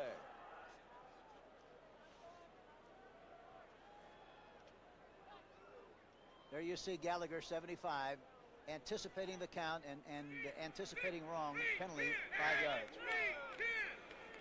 1st down and 5. Jim Otis. And Otis is to the 46-yard line. Cedric Hardman is there. 3, possibly 4 yards short of the 1st down. There's Hardman. Boy, what a career he's had. 9th year out of North Texas State. 1975, he was all-pro. Been in the Pro Bowl 3 times. He's one of the most feared rushers in the game today. You know, they have this Gold Rush crew that in 1976 had 61 sacks. Oh, they were tremendous, and he was a very important factor in the success of that defensive team. Second down, 4, and Otis just about a yard, and that's all, to the 45. It'll bring up a third down. Jimmy Webb. That's been one of the mysteries, really, Hank, on the 49er forward wall. They had 61 sacks a year ago, 42. They had only 21 coming into today. Well, I think a lot of teams are trying to run the ball on them, too, and that makes a big difference. But I think that's really why they haven't gotten to the passer more. There's Hart, 2 interceptions, 2 touchdowns. Third down, 3. A little delay to Steve Jones, who just checked in, and that didn't fool anybody. So it'll bring up a fourth down as Dan Bunz, the middle linebacker, was there. And Freddie Solomon is going to go back deep. He's going to be joined back there by a new man in the lineup by the name of Schumann, who they just picked up this week. Mike Schumann, a rookie out of Florida State who started the year with Miami. They added 2 free agents this week, both of them wide receivers. And back to kick will be Mike Wood. Wood last week did quite a job against the New York Giants. Let's see if he tries to kick to his left or to his right. He's a right-footed kicker. Should kick to his left, and he does. Fair catch is called for. And I shouldn't say this, but Freddie Solomon just can't seem to catch a football, did he? He's having a hard time. He couldn't catch it on a pass. He can't now. There's timeout. The Cardinals with the lead. This fresh egg is going to help us sell this brand new Free Flex shoe from Freeman. Watch.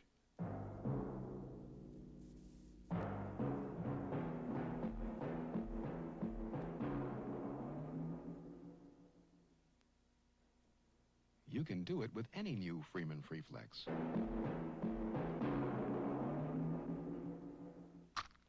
See Freeman shoes at fine stores everywhere.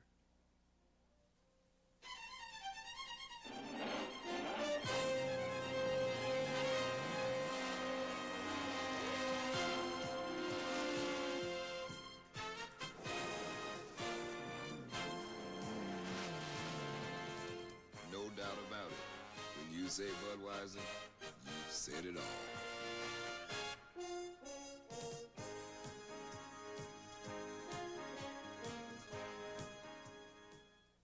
Next Saturday at 3 p.m. Eastern, CBS Sports presents the Series Championship of Women's Tennis. You'll say, you saw it on CBS Sports. Crowd of 33,000. They've just announced there's 12,886 no-shows. They had 10,000 last week as the brave souls, very hardy souls here today. So after that kick by Wood, 49ers have the ball at their own 17-yard line. They trail 16-3. Ball on first down. And he got his man, Kenny Harrison. And Harrison kept both feet in bounds. That's a good catch by him. You know, he was open all the way, too. It was a play-action pass. Watch Harrison, 83, go right down the field. Roger Worley took off like he was going to be a fly pattern. He broke to the outside. Scott Bull had to scramble a little bit, but Harrison knew where he was all the time, kept his feet in bounds, made the catch, and first down, San Francisco. The ball at the 34-yard line. Scott Bull to throw again. And he just got rid of that one as Mike Dawson dropped him. Dawson was on top of him. There's a penalty, a flag downfield, and that time, Gary, they were in double coverage again, and Scott Bull didn't read it very well, and it looks like a penalty against St. Louis. It's going to be holding. That was way off from the football. Yes, it was. It was on the other side of where they threw the ball, but again, Scott Bull, the young quarterback, was surprised by the double cover. Here's an announcement. Number 50 defense, holding, first down. That's Kurt Allerman, the linebacker. So the first down at the 39, and all of a sudden now, 49ers got a little operating room. Started from the 17. Baltimore leads Seattle 10-7. Can't believe you could hold the Seahawks to only 7 points the way they've been scoring. Yeah, not many people have done that this year.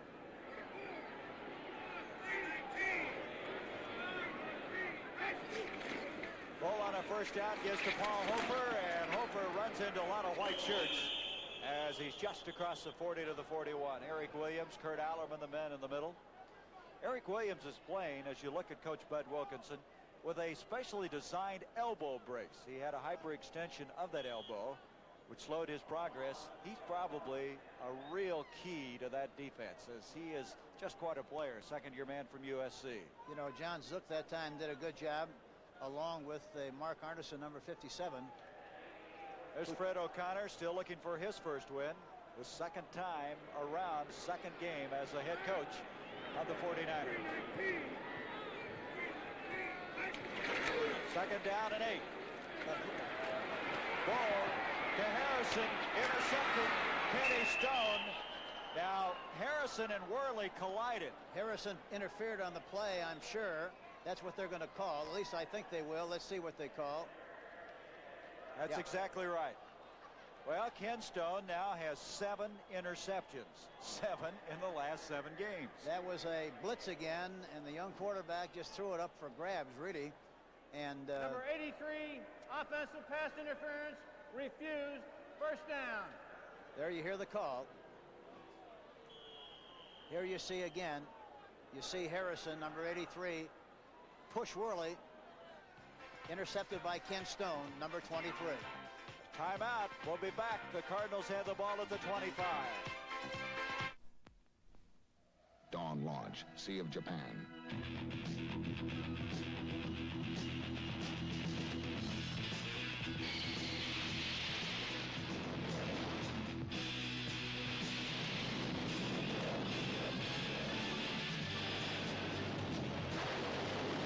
The Navy.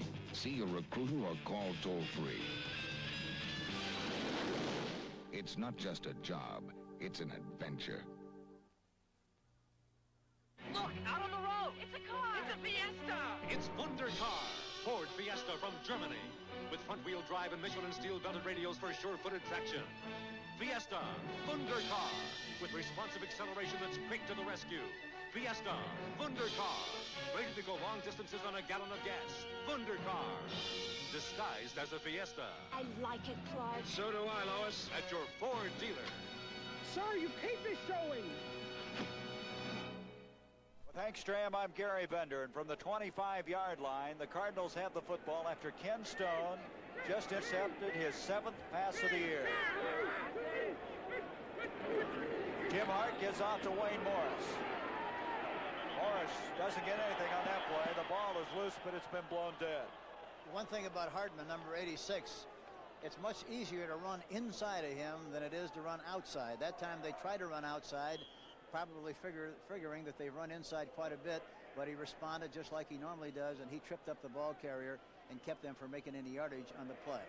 Eddie Lewis also was in on the tackle. Number Lewis 22. is shaken up on the play, Hank. He's limping out there. So it's 2nd and 10 from the 25. Gray to the bottom of the screen. Also Tilley. Hart to Gray. Gray makes a move. That's what they want, is to get him out there isolated, let him get by that initial defender, and then look out. Yes, and again, they continue to throw in front of Robertson, number 49, and they can do that anytime they want to. Back before. This is his first game. He's replaced Anthony Leonard, and he may wish he'd never moved out there. Here's Hart to Wayne Morris. And Morris gets out of bounds. Joe Harris defending on the play. That time there was a lot of confusion on the play. They didn't. Robertson didn't know where to go, whether to go to the slot side or the weak side. He finally wound up moving when the ball was snapped, and as a result, Morris was wide open on the play and picked up some yardage. And a guy like Jim Hart doesn't miss any of that. He knows exactly what's happening back there. Anthony Leonard now is playing the right corner for the injured Eddie Lewis. Lewis, as we said, was hobbled. It looked like a leg was there. 2nd and 7, Jim Otis. And Otis is just going to get back to the line of scrimmage, and that's all. Bradley, Hardman, they can't seem to get that corner turned on that far side. No, and they're not going to get a turn. You're not going to get outside of Hartman, I assure you. You might do it by accident, but not by design. He plays the outside, rushes the passer.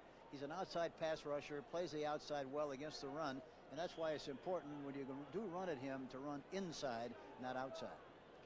6'4", 245-pounder, Cedric Hardman. Lewis is back in the game for Anthony Leonard, number 42. Robertson continues to operate at left corner. There's the third down conversions on a 3rd and 7. A lot of room out here again. Hart's in trouble. Joe Harris dumps it to Steve Jones. Boy, Joe Harris came through there, didn't he? Yes, that was a blitz. Bruce Elia was also in on the blitz. There's a flag down on the play. Offside, San Francisco. Well, maybe that's the reason they were through so quickly, but Harris came untouched on that play. And Hardman now at the top of your screen is arguing vehemently, but that'll be no avail as they'll step off 5 yards. I think that's who was offside. Number 86, defense, offside, 3rd down. That's right. That's why it's so important to keep changing that count. It seems like a very minor thing, but it's very important to change the count. In fact, we used to keep track of the count on the sideline to make sure that we reminded our quarterback, and sometimes said you're going too much on 2 or you're going too much on 1. You got to keep changing it, because if you're not careful, the defense gets the rhythm of the count as much as the offense. 3rd down and about 2 yards to go. And they try to get it, sending the big guy up the middle, Jim Otis. And they got it. At least it looks like they did. Yep, they sure did, as he's just short of the 50-yard line. Buns and Reese continue to make a lot of tackles on this team. Good place to run, too, over right guard Terry Steve and Dan Deerdorf, who did a good job of creating enough of a cavity for Jim Otis to make the yardage. So the Cardinals will have Gray and Tilley wide left and wide right. That's Ransom, number 80, jumping into the tight end spot. They're going to double cover the outside people. The tight end might be open. Here's Gray. Bob Jury going over there. Robertson. I don't think Robertson can believe how quick Gray is. He's just going by him and leaving him, and he's just like he's in a trance. Looks like he's in the Air Corps. Bombs away on that left corner. And that time, Eason was wide open. The tight end down the middle, Eason Ransom, number 80, on the double coverage. But Jim elected to throw the ball outside and over the top. 2nd and 10. They're going to bring in 5 defensive backs as Ed Gallagher checks out of that forward wall. Dave Steep is now in at the top, flanked out along with Tilley. They faked the blitz that time. This is Ransom, and he's hit pretty hard by Robertson.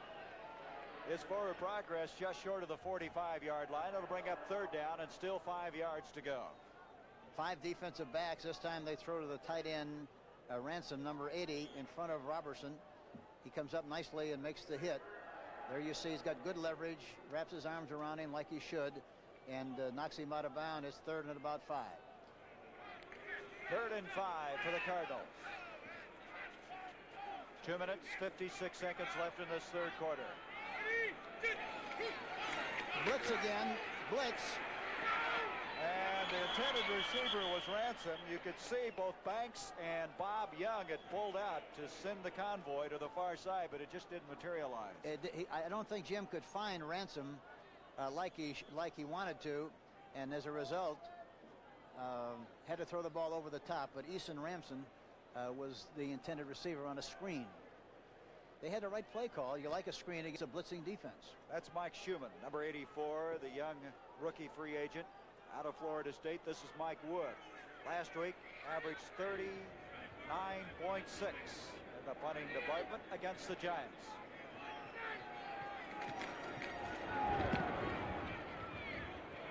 They're going to let it hit, and it's going to make it in for the touchback. So out at the 20-yard line, the 49ers will have the football with 2:37 left in the 3rd quarter. Looking ahead to tonight on 60 Minutes, beginning at 7 o'clock, 6 o'clock Central and Mountain Time.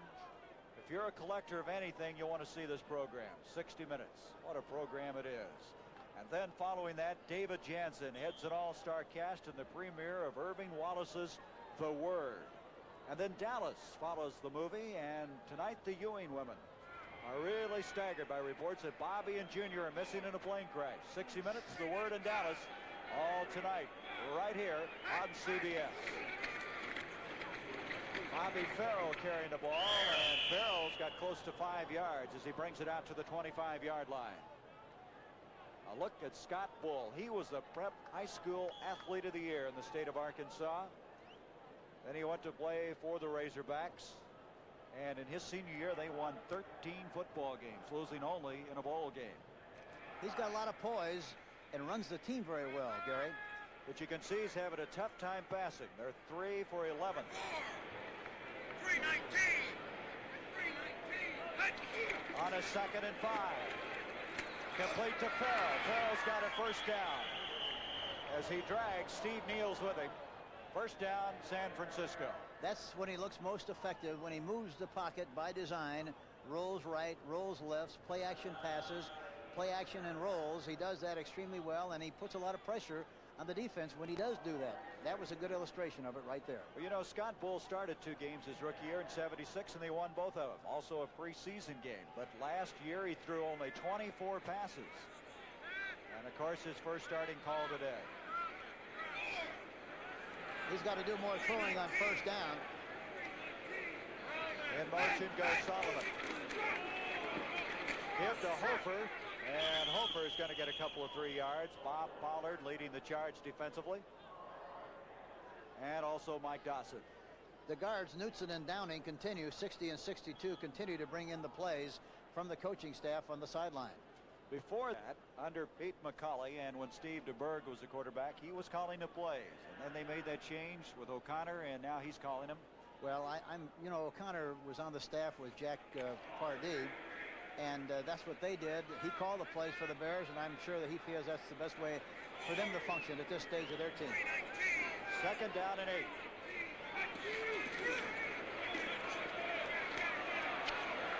This is Harrison. Kenny Harrison to the 20-yard line, make it the 19-yard line. Roger Worley finally caught up with him, and Bull threw that ball very well. Threw it, and here again, it was a rollout to the weak side. He rolled to his right that time and threw the ball right between Roger Worley and Kenny Stone. Watch it. Beautiful throw and great concentration on the part of Ken Harrison, 83, who stayed with it all the way. Good for 48 yards and a first down. You know, last week Harrison caught a pass for 50 yards. Now a 48-yarder. He was cut earlier in the year and re-signed. From the 19-yard line, a give to Hofer. And he may have lost a half yard on that one. Ron Yankowski now playing at right defensive end. The former Kansas State standout stacked that play up and then some. Just nothing developed on that, and that may be the last play of this 3rd quarter. But Harrison, who is a brother of Dwight Harrison, is a defensive back for the Buffalo Bills, made a couple of big plays the last 2 games for the 49ers. He really reached up and got that beautifully. So that's the end of the 3rd quarter. The score, the Cardinals 16, the 49ers 3. We now pause for a word from your local station. The Word, a shocking discovery that shatters the Christian world. They'll do anything to stop The Word. Starting Sunday, November 12th, The Word. This is CBS.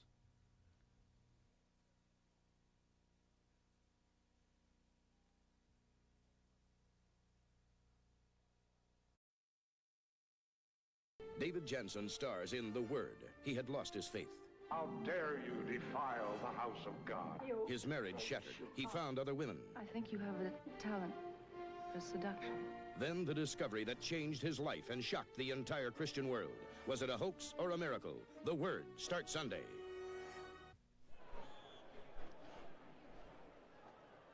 So we start the 4th quarter. And the 49ers, after that long 48-yard pass completion, now with a chance to climb back into this football game. And the ball at the 20. See if they try to do something on Carl Allen over here. He's rolling here. Here it is. Scott Bull to Bobby Farrell. Farrell is at the 11-yard line. And Steve Neal's defending on the play, and Scott Bull being very effective with those rollout passes. Yes, and he just rolled to his right that time, Gary. You're right, rolled to his right. They drove Allen back, threw in front of him, and another nice gain on the play. You know, Hank, looking ahead, should the 49ers get in on this one, that point after looks awfully big now, doesn't it? Yes, they always do. You know, when you miss an extra point or a field goal, especially like they have on 2 occasions, they could be a big factor in the outcome of this game. 2 tight ends in the game right now. There they are, 3 of 10 on third down conversions, 3rd and 2. Scott Bull gives it to Farrell, and Farrell is trying to get to the goal line. What an effort by Bobby Farrell. He looked like he was shot out of a cannon on that play. Boy, he got off the mark as well as I've seen anybody get off the ball all year long. He got into that crack. He got into the crack beautifully. And the left guard, Ernie Hughes, John Ayers, Fred Quillen, did a good job of blocking on the play, but Farrell really blew in there tough and almost fought his way into the end zone on the play. Boy, what determination. 1st and goal at the 1-yard line. Scott Bull asking for some quiet. Bull trying to sneak it, and he's not going to get it. Boy, he hit a brick wall, didn't he? Yes, that's a poor call because the quarterback really doesn't have any momentum at all, and he doesn't have any kind of a surge, and it's tough for the quarterback to take the ball in on that kind of a situation. It's much better to give it to a halfback or a fullback because he's got a good running start. Dawson, Yankowski, Arneson, all of them. Got to give credit to the entire forward wall. So it's 2nd and goal. They may have lost a little on that one. Solomon is flanked out. 2 tight ends are in. Ball gives to Hofer. And it's going to be 3rd and goal. That's the 2nd time they try to run across the ball from a formation with the left halfback on the left side of the ball. It's a long way for them to go, a long way for them to get penetration. You see, there you see Williams, 55, coming in there along with Steve Neal's. All doing a good job, and they stopped the play for no gain. They lost yardage, Hank. They're back out close to the 2-yard line now. He's going to have to roll out, run some kind of a play-action pass to get the ball in there if he hopes to. Let's see what he does here. He's going to have to hurry. He's only got 6 seconds. 6 seconds, so he's going to have a delay a game coming up. He's going to have to hurry. 2, 1. He didn't get it off. Delay a game. And, boy, that's going to give Coach a gray hair, right? That's really murder. It's tough enough when you make mistakes, but when you stop yourself and the mistakes are self-inflicted, that really hurts. Delay of game call. Would you believe that? San Francisco's had everything happen to them this year. Well, now you've got a 3rd and goal. Now they take out the 2 tight ends and they bring Harrison back in the game. They'll go to their normal setup, and they'll try to get the ball in the end zones from about the 6 or 7-yard line.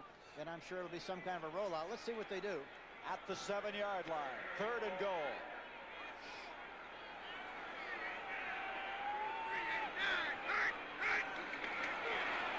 Scott Bull to Paul. Hofer trying to get in. He's to about the 1. There is a flag, however, on the other side of the field. A flag on the other side, you don't know what it is. It's offside against St. Louis. Now, let's see, they had it at the 7-yard line, so they won't take that penalty. Or would they want another down? Let's see what they do here.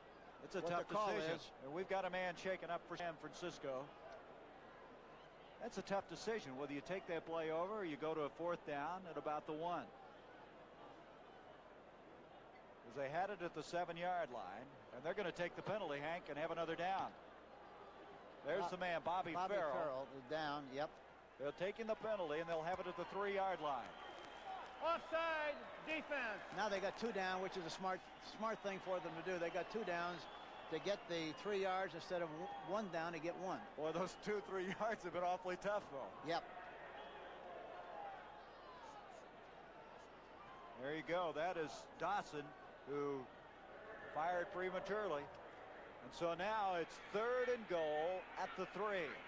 They have 2 tight ends again in. Let's see if they roll out this time. They were very successful with it before. There it is. Ball to Paul Seal. Broken up beautifully. What a play by Roger Worley. Roger Worley, who all year long has been making those kind of plays. He made an end zone interception against Philadelphia. Yeah, that time they rolled out away from the strength of the formation. The tight end was on the right side. They faked inside and tried to throw over the top. Roger Worley just did it beautifully. Just like you want to make a highlight film, that's the way you'd play it on Paul Seal, number 85. Well, that's the reason he's an all-pro. You know, they're going to go for it. They're not going to go for the field goal. Fourth down. They'll roll out again, I'm sure. Got ball off to Bob. Bob Farrell. And they're back in this game. Hank, were you surprised they didn't go for a field goal? No, I wasn't surprised at that, but I was surprised at the play they ran, but it was the right one, obviously, because they went in for the touchdown. I thought sure they try to roll out and flood an area, but they give it to him right inside there, Bobby Farrell, and he does a great job running through traffic and fighting his way into the end zone for the touchdown.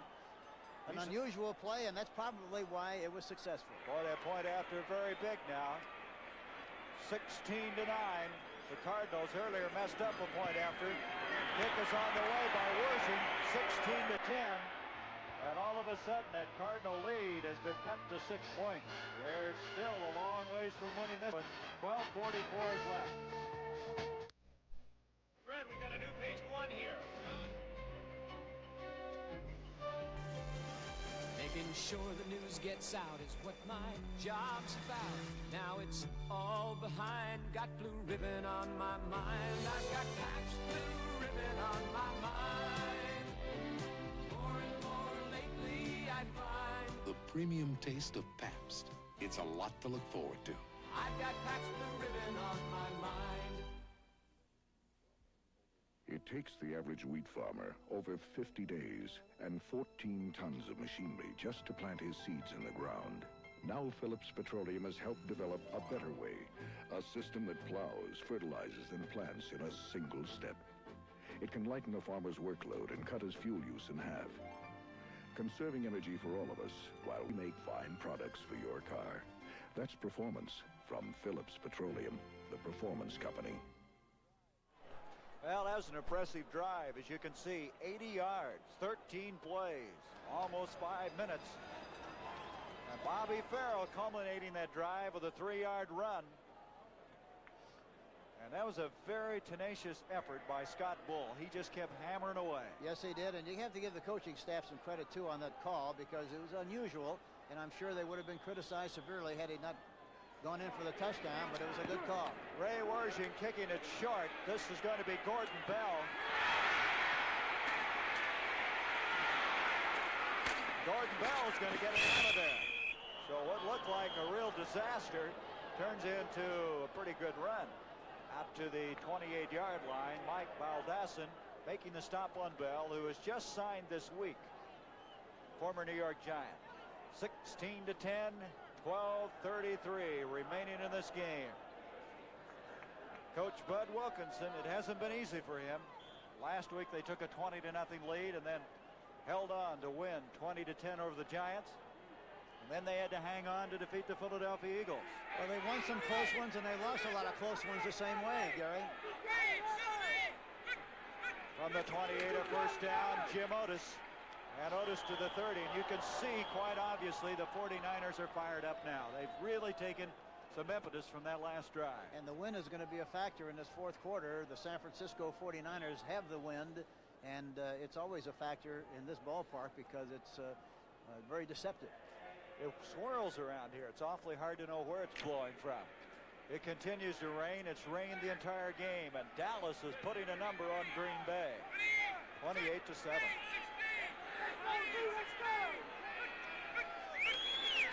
Here's Wayne Morris, and Morris out to the 35, and a flag has been thrown. That time they were in a 3-5, the Oklahoma defense, with Bruce Elia in as one of the linebackers. Gene Barth indicating clipping against the Cardinals. So that'll bring it back. The Cardinals now in a very, very difficult situation. They're protecting a 6-point lead. They don't have the field position. As Hank mentioned, they're going into the wind. Let's listen. Personal foul, the illegal crackback, number 85 offense. The illegal crackback, not a clip. But the penalty's back to the 15-yard line for the Cardinals. St. Louis led 16-3 in the third quarter, and now with a 16-10 lead. Second and 23.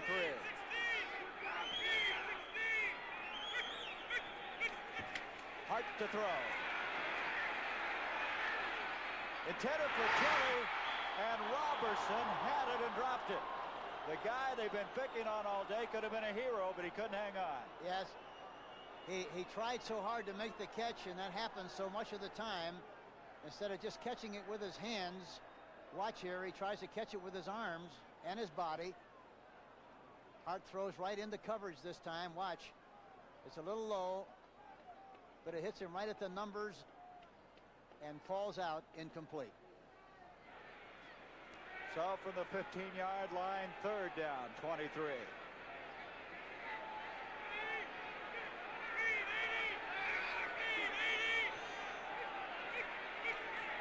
Hart trying to keep this drive going.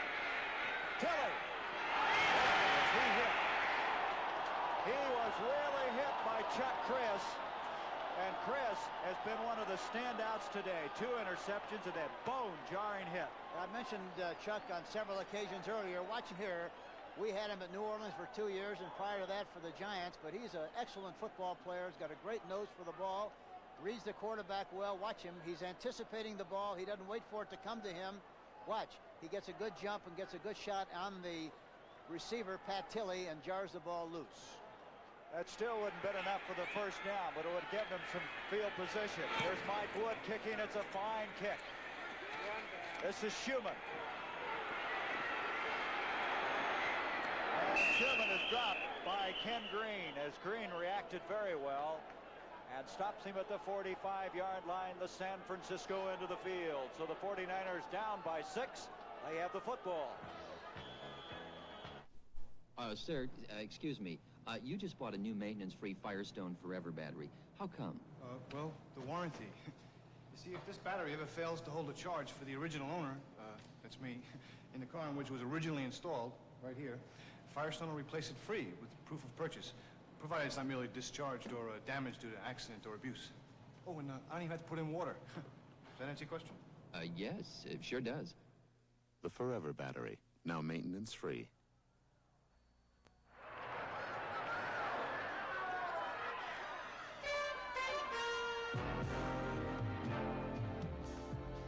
How about a winner for me? New Schlitz Light. There's a new taste in Schlitz Light.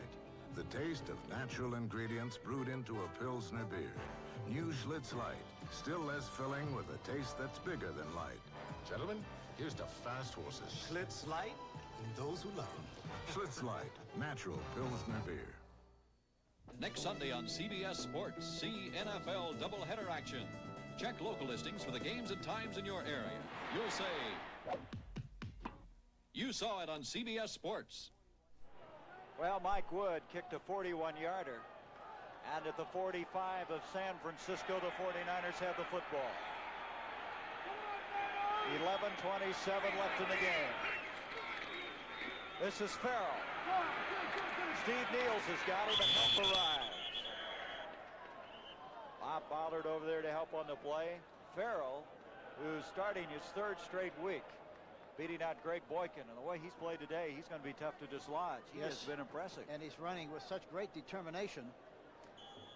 You know, the other thing I mentioned about Hardman, it's a little bit the same thing with Bob Pollard. Bob is an excellent player and very difficult to get on the outside of Pollard. It's easier to run inside of Bob than it is to run outside, and he played the last one very well. Farrell now with 55 yards rushing for the day on 11 carries. 2nd and 7. There's that slippery turf, and Bull has to eat the football. Paul Hofer just couldn't stay on his feet. We've seen that happen about 3 or 4 times today. Yes, that looked like a double fake that time to the halfback and the fullback, but in the process he slipped and fell. It's tough to stop yourself on a drive like this one when you need to get the ball down the field and you wind up with only 3 downs, in this area 2 downs, to make the first down instead of 3. There's the 49ers, their defense, talking it over. They've done quite a job. Here's Bull. Ken McAfee, the intended receiver, he and Eric Williams kind of got tangled up on that play. McAfee complaining he felt like his progress was impeded illegally, but nothing doing. It'll bring up the 4th down. Boy, that McAfee is big. 6'4", 250. 7th player taken in the draft this year in the first round. He's not a tight end. He's a loose tackle. Mike Connell to kick. Will Harrell back deep for the Cardinals. They're going to have to get another football into play. Well, that was a big series for the St. Louis Cardinals. They did a good job of responding to the challenge defensively. And we'll see what happens now when they get possession of the ball, 1st and 10. We might indicate Harrell's been slowed by injuries, a leg injury. They weren't sure coming into this game how healthy he'd be, but he's been back there for every punt.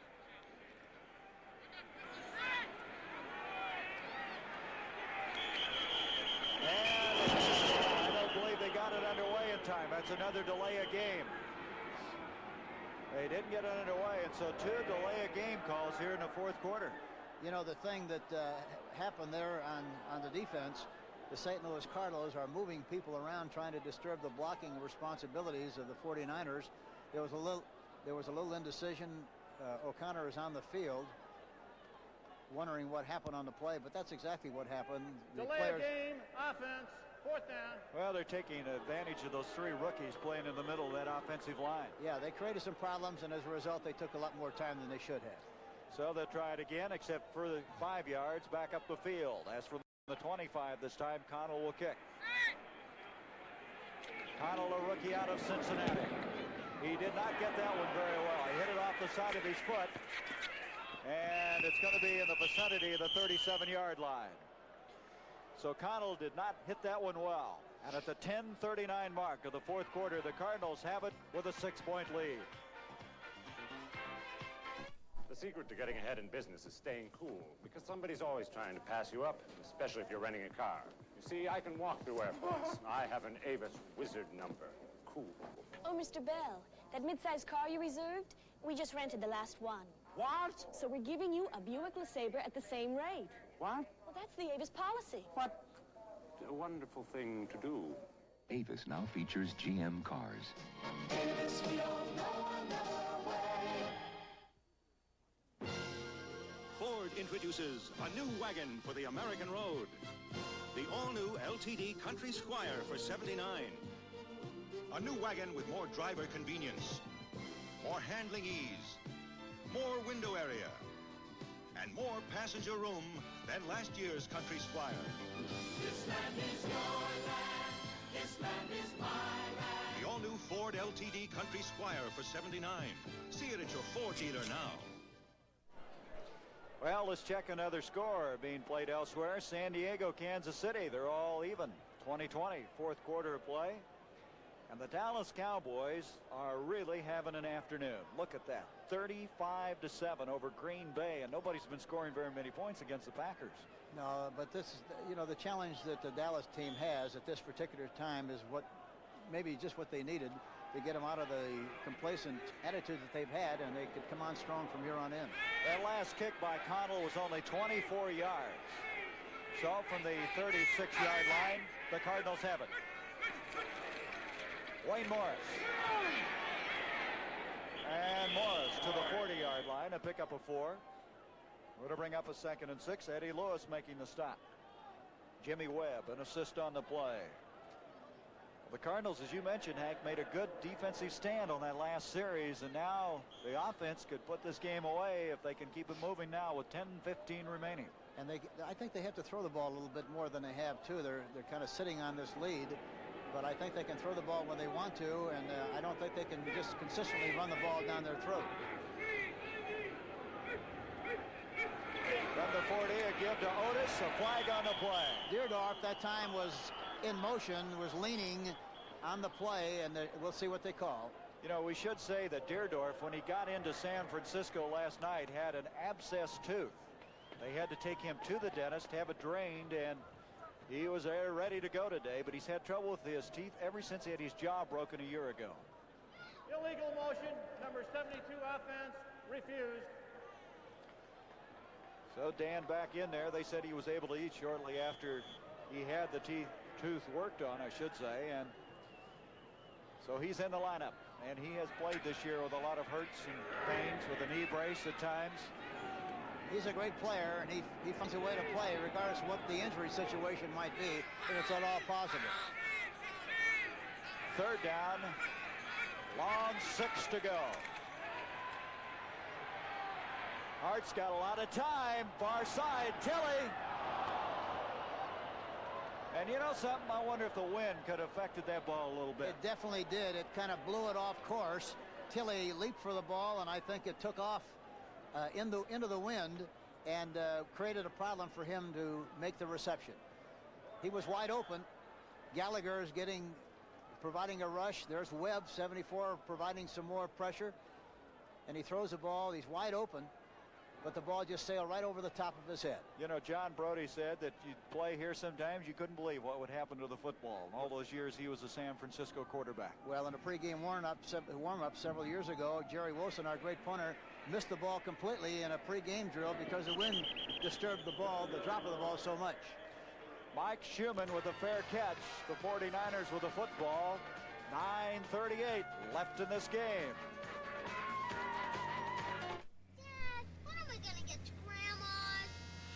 Are we gonna get to Grandma's? Darn, I forgot to put in Prestone. Take out the old, put in the 2. Put in the Prestone 2. Protect against freeze-ups and corrosion. Take out old, weak antifreeze and put in America's most trusted antifreeze, Prestone 2. Take out the old, put in the 2. Put in the Prestone 2. And when you flush your cooling system, use Prestone Super Flush.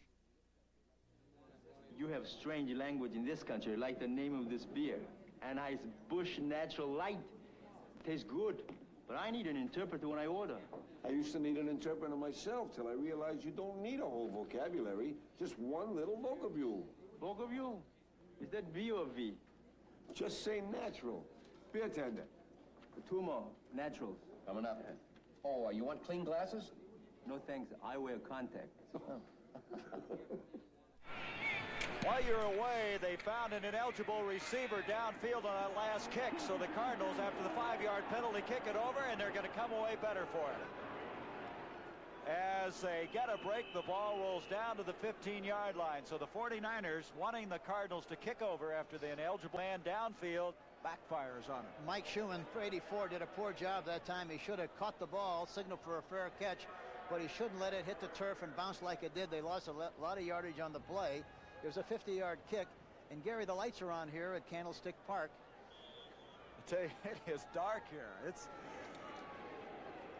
And it seems colder than it really is. I don't know whether it's the dampness in the air or what it is. Well, the dampness and, of course, the wind is very penetrating.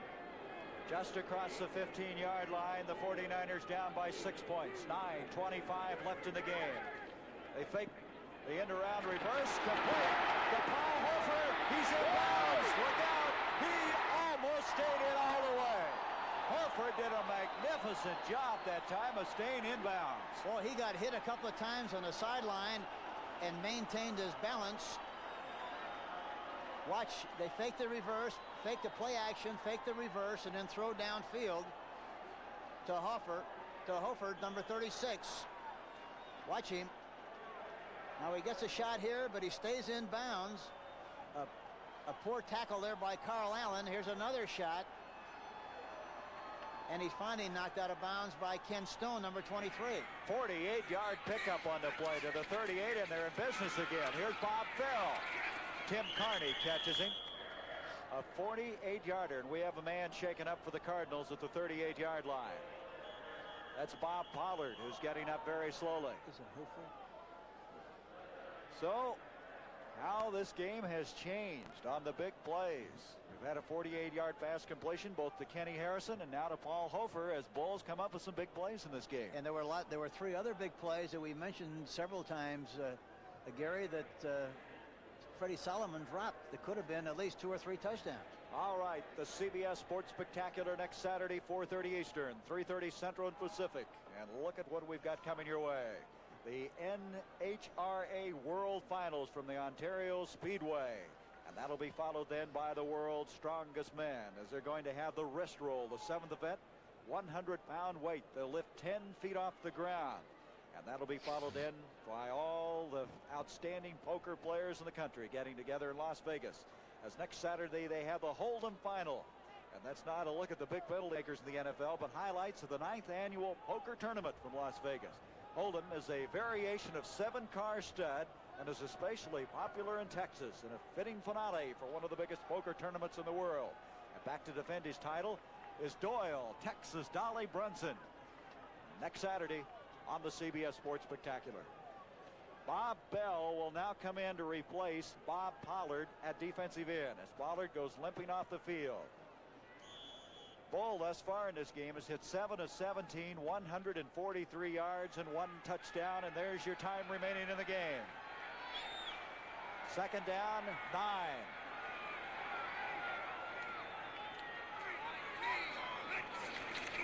Scott Bull back to throw. He's got McAfee. And Carl Allen.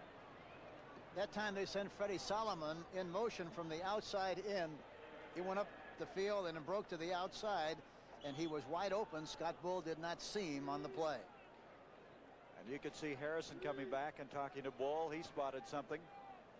So it's 3rd down now. And 9 yards to go from the 37-yard line of St. Louis.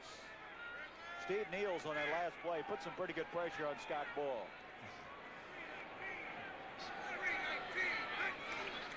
Here he rolls again. That's his best play of the day. Dawson's after him, and Dawson unloads on him. The pass intended over the middle to Ken McAfee, and that'll bring up a 4th down. Ken Stone back there defending. Mike Dawson shows very good quickness as he came racing after him and caught up with him. He's really played outstanding football on the nose of that offensive center. Controlled that center very well most of the afternoon and has put a lot of pressure on the quarterback. Well, they're ready to kick the ball in a hurry. Connell's back there. Everybody's still getting back defensively. Still 8.5 minutes left in this game. Nobody back for the Cardinals. They haven't dropped anybody back. They're going to let the ball hit, evidently. Now they only have 7 seconds. Here's Connell. And that ball is going to die inside the 5-yard line, the 1-yard line. Bob Jerry is over there to down it. And Mike Connell did an outstanding job of putting that ball on the 1-yard line. There's Bob Jerry. He might be a real steal for this 49er team. That's a 36-yard kick, but more importantly was the placement on it. And they're going to mark it actually on the 2-yard line. And now the Cardinals have a tough situation. It's very obvious that they've rehearsed that kind of a play where the coverage goes downfield and watch to make sure that they get the ball down inside the 2 or 3 yard line. They did a good job of executing the play. Looked like a golf ball coming up on the green and getting that backspin on it.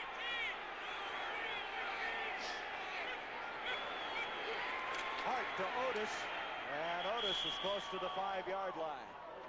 A lot of time left in this game. 8:20. The Cardinals with a 6-point, 16-10 lead. Jimmy Webb made the stop along with Chuck Christ. The fact that the St. Louis Cardinals are shifting their tight end from side to side creates a problem for the defensive line, and that time they almost got caught about the time the ball was snapped. Just short of the 5-yard line, 2nd down, 7.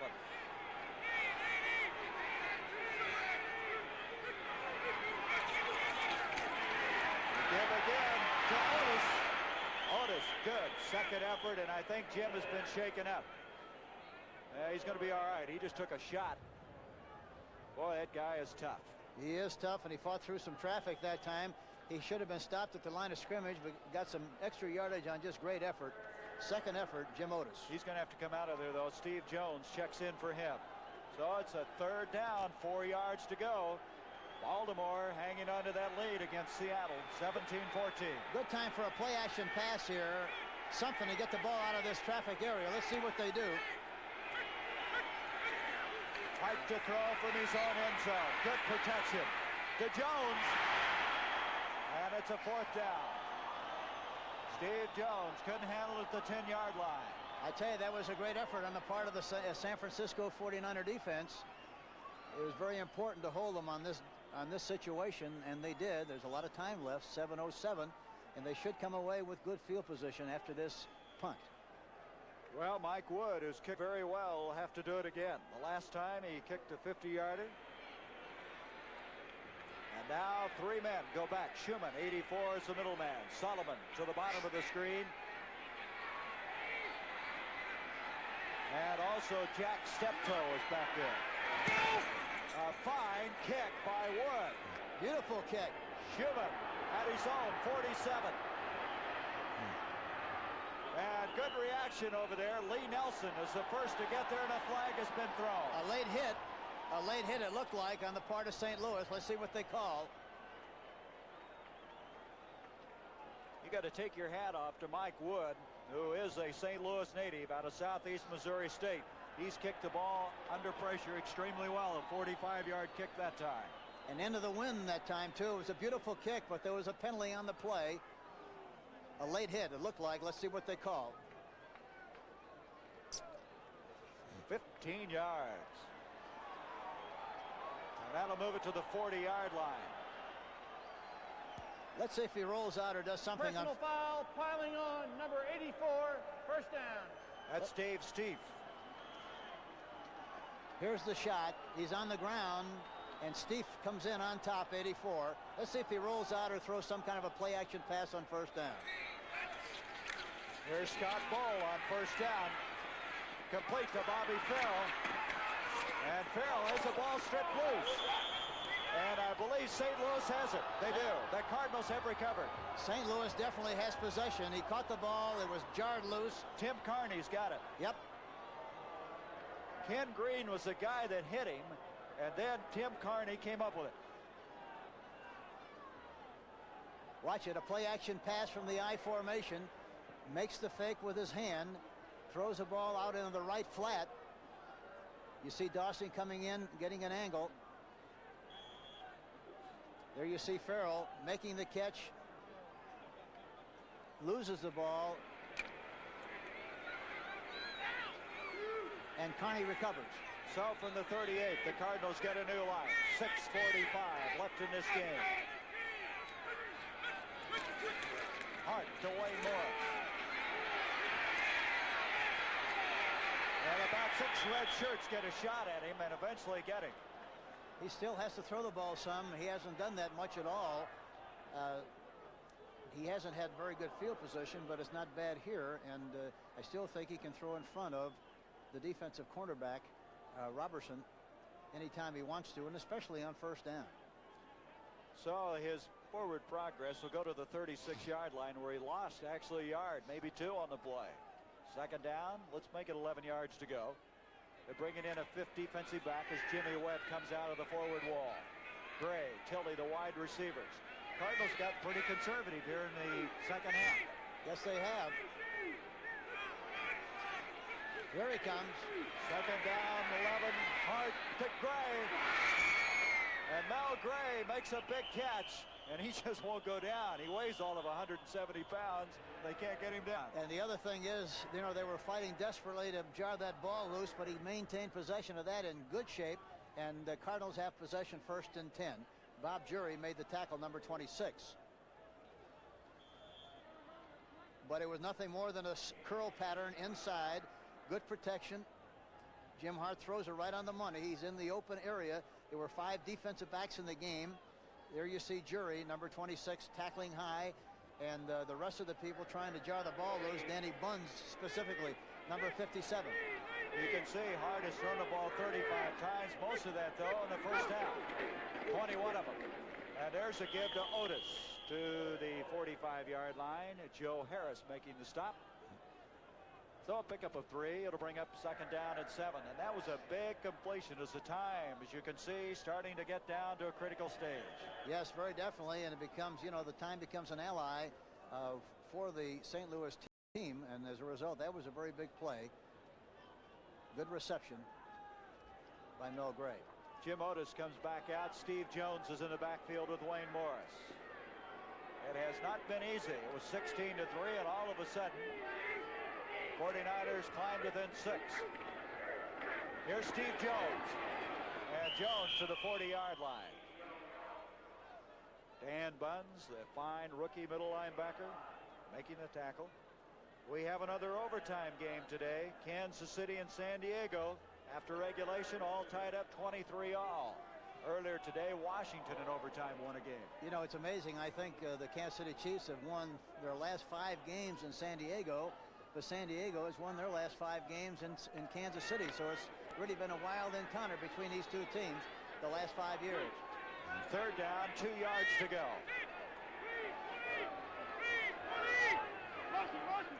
Mel Gray goes in motion.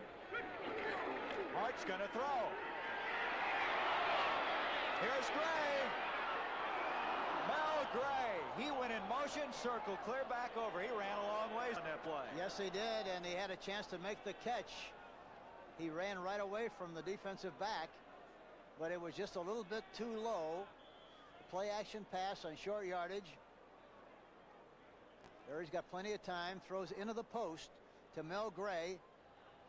Eddie Lewis is in pursuit, but he has to reach out a little bit too far, and it's a little low, and as a result, he couldn't hang on to the football. So it's a 4th down, and Ward will have to kick.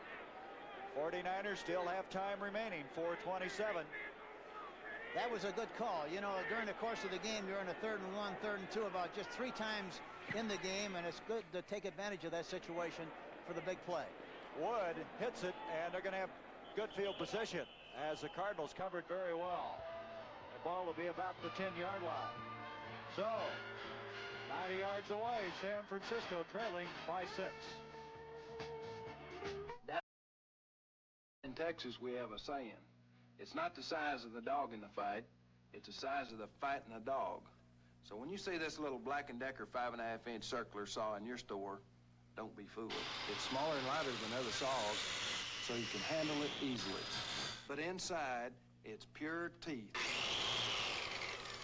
The 5.5er from Black & Decker. Small, light, and very tough.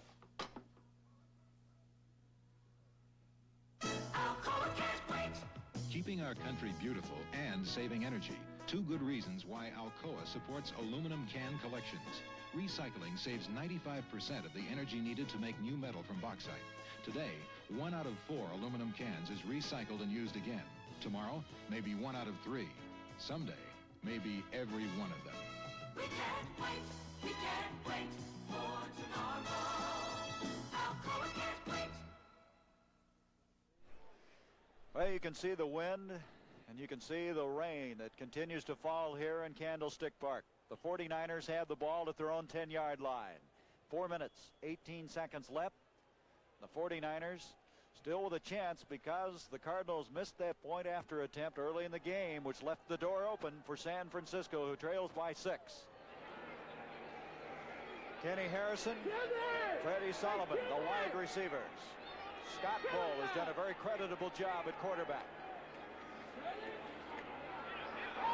He's going deep to Kenny Harrison. Carl Allen. Allen up to bat it down. That play took a long time to develop. It's hard to keep it up there that long and not have a defensive back respond to the ball as it was in flight like it was. It was up there a long time, almost like a punt. Mike Dawson came through and dumped Scott Bull just about the time he released the football. So it's going to bring up 2nd and 10 from the 10-yard line. Say that Carl Allen, he had one of those earlier he misjudged, and that one wasn't far from getting over his head. Allen, like Robertson, has really had a busy afternoon as both teams have gone right at those respective corners. See if he rolls out this time to his right.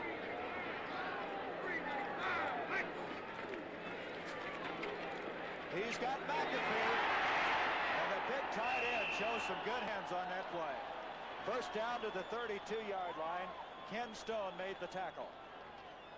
That time they doubled the outside receivers. He threw this one from the pocket. You see Dawson spinning off the block, and he throws the ball right down the middle to Ken McAfee. and he's a big bruising tight end, and he's got excellent hands. That's his second catch. There's a final Baltimore over Seattle, 17-14.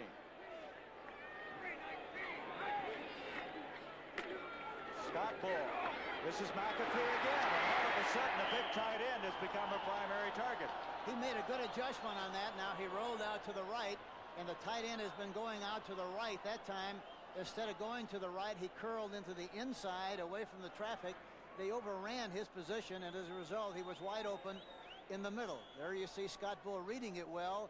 McAfee making a leaping catch, and good for another first down. A beautiful play by Ken McAfee, the rookie tight end from the University of Notre Dame. Ken Green made the stop. It's another first down to the 46, and the 49ers with 2:55. Coming up next, Dallas, Green Bay. We'll shift there immediately following the conclusion of this one. Ball back. Broke it up. Mike Dawson. Dawson up and batting it down. Well, you know, there was a big game between Green Bay and Dallas today, and I think this is going to surprise a lot of people. Dallas leading in that game 42-7 over Green Bay. The Packers went in there with a 7-3 record. So from the 46-yard line, 2nd and 10. 2:43, still a lot of time, and Scott Bull has shown the ability to come up with a big play today. There's his stats.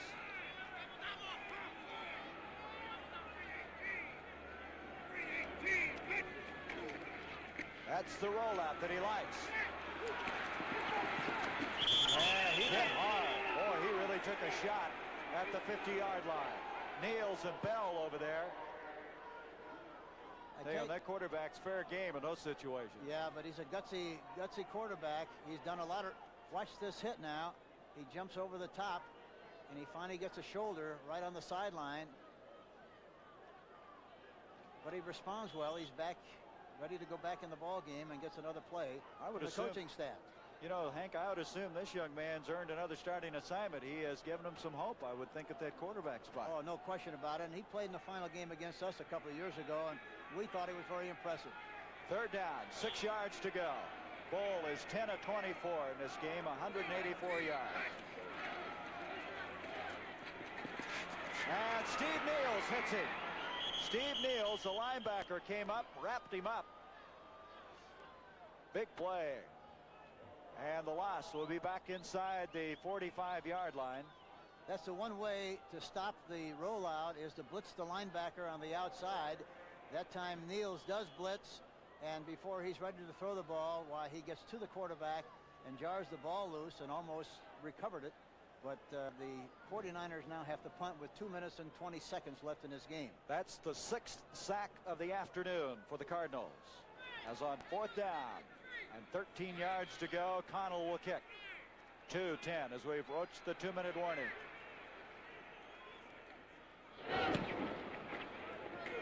Fair catch called for by Harrell. Whoa. That one almost got away from him. And at the 24-yard line, the Cardinals have the football, and the 2-minute warning is being executed at Candlestick Park. So the Cardinals still protecting that 6-point lead, 16-10. We'll be back with the final 2 minutes in a moment. Give me an Anheuser-Busch Natural Light. Just say natural. You see, you doesn't have to call it Anheuser-Busch Natural Light, and you doesn't have to call it Anheuser Natural. You doesn't have to call it Busch Natural. Just say natural. Johnson's right. Oh, you can call me Ray, or you can call me Jay, or you can call me... For a great tasting light beer, just say natural. You doesn't have to call me Johnson. 2 naturals, please. Don't ask him his name. My name? You can call me Ray, or you can call me... Announcing a whole new breed of Mustang for '79. The turbocharged Mustang from Ford. With the performance of an optional turbocharged engine that took Mustang from 0 to 50 in an average of 7.1 seconds.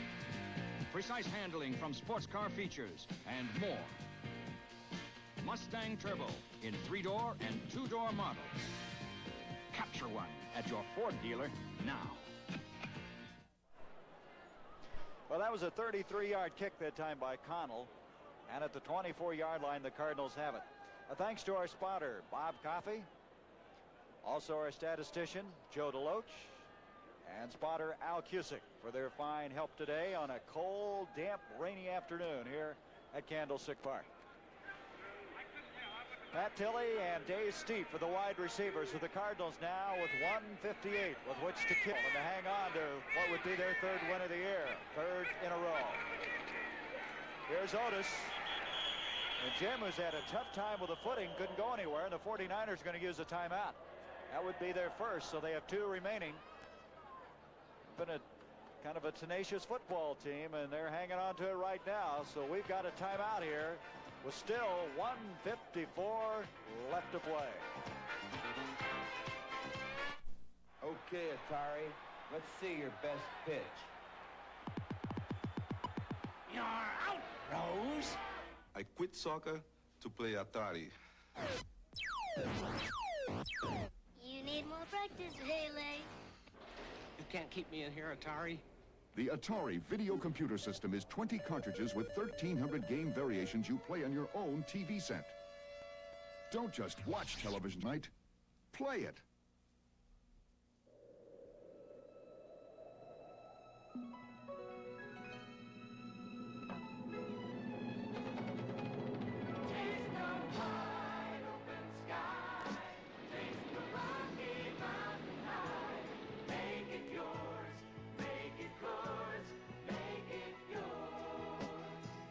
Coors. 105 years of only pure Rocky Mountain spring water. Make it yours. Make it Coors.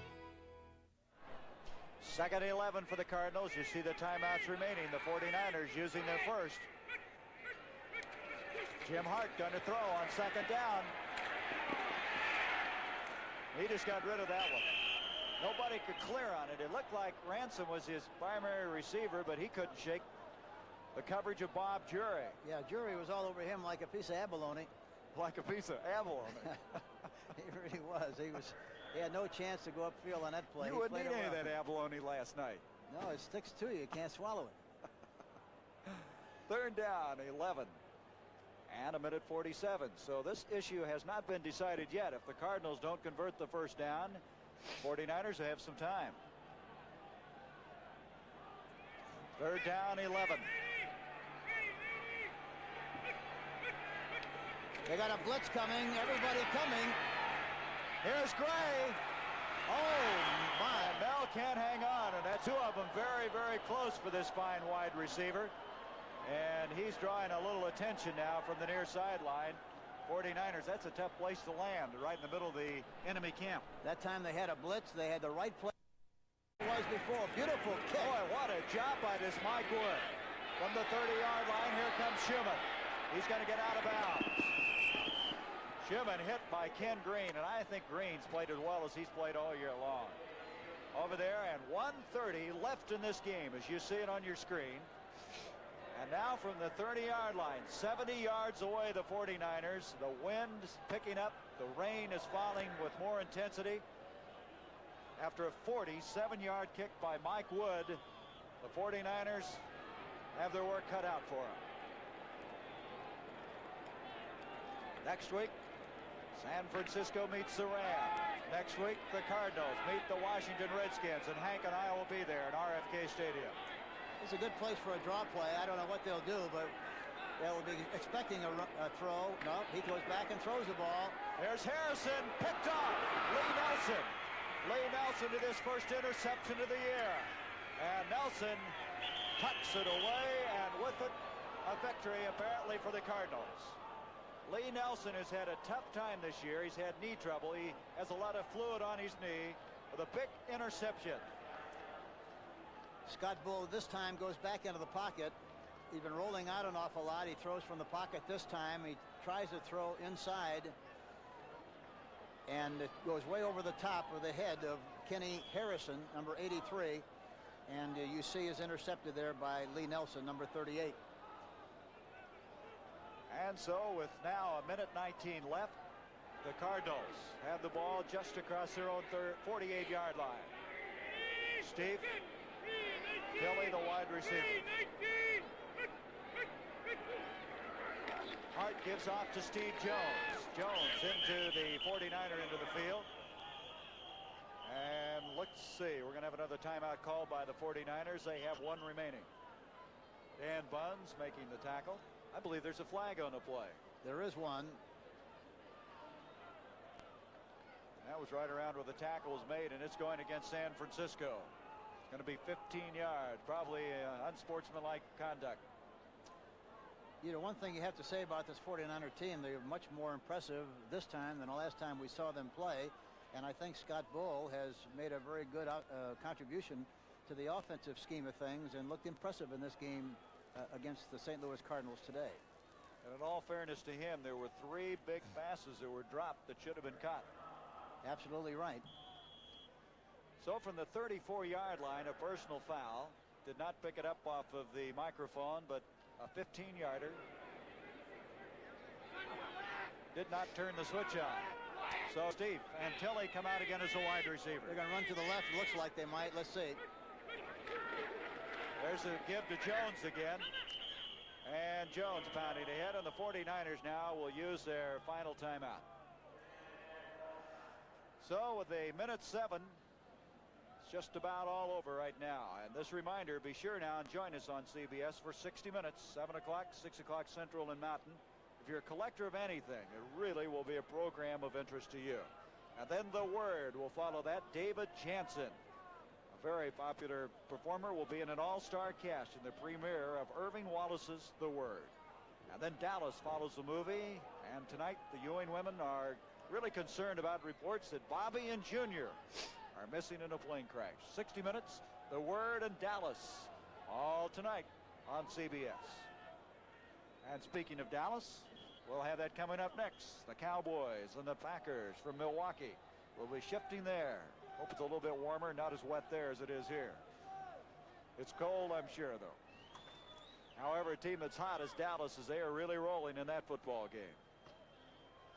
Second down, 10 yards to go. A minute 7. The Cardinals with a 6-point lead.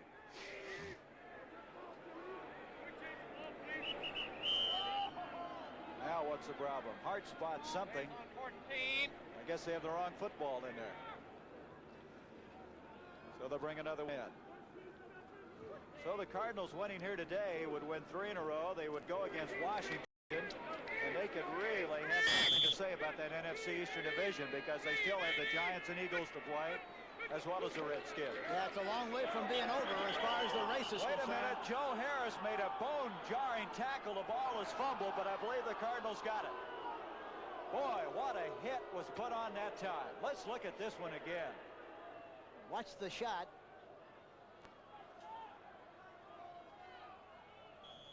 Boy, he really gave him a hit that time with the shoulder pads in a perfect position.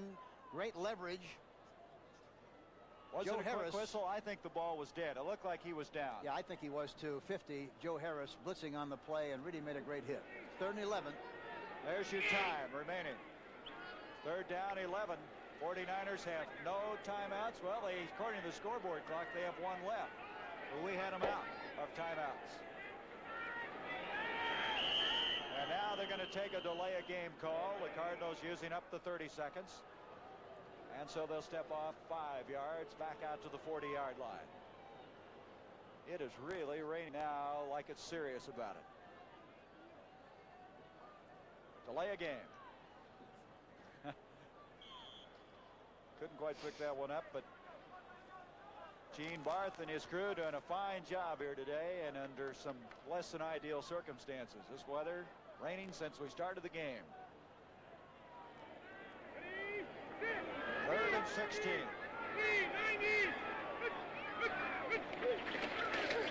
Give to Jones again. They're trying to strip the ball from him.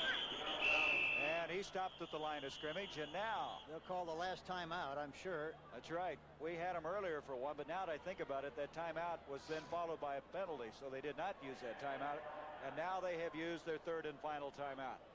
Tomorrow night, MASH airs 1 hour earlier than usual, 8 o'clock, 7 o'clock Central and Mountain, followed by one day at a time. And then stay tuned for one of this season's major dramatic events. Irving Wallace's powerful bestseller, The Word, starring David Jansen, James Whitmore, The Word. Part 1 begins tonight. Part 2 tomorrow night. Following MASH and one day at a time. You know, Gary, this is the first time it's rained in San Francisco in 3 months. Must be your fault. You brought it with you. It had to rain because I didn't bring a coat. That's right. Here's Wood kicking, and that ball is going to go dead at about the 15-yard line. So 16 seconds left. A last gasp effort now by the 49ers. Ken Green covering the ball. It's one of those plays you just hit him down the field and toss it up for grabs, right? That's right. It's the only way you can survive it, and it happens so many times. It's just unbelievable. Did you see the play earlier today? Yes. How New Orleans lost to Atlanta. They threw it up for grabs, threw it up against the wall, and you hope if you throw it up there enough, something's going to stick. And that's what happened on that last play. And, of course, Atlanta won the game 20-17. Solomon, Harrison, the wide receivers.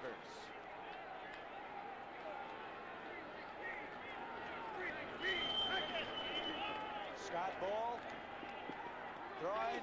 He just got rid of that one. As Solomon covered by Carl Allen and Ken Green, and 11 ticks left on the clock. There's O'Connor giving the play to his wide receiver, Coach Bud Wilkinson, and he's 11 seconds away from his 3rd straight win. Hasn't been easy, but it's sure nice winning. That salves a lot of wounds. Yeah, I know, and nobody really fully understands how tough it is to win in this league. And Bud should feel mighty proud of the fact that they've come back and win 3 games in a row after losing 8 straight. From the 15-yard line, 2nd and 10.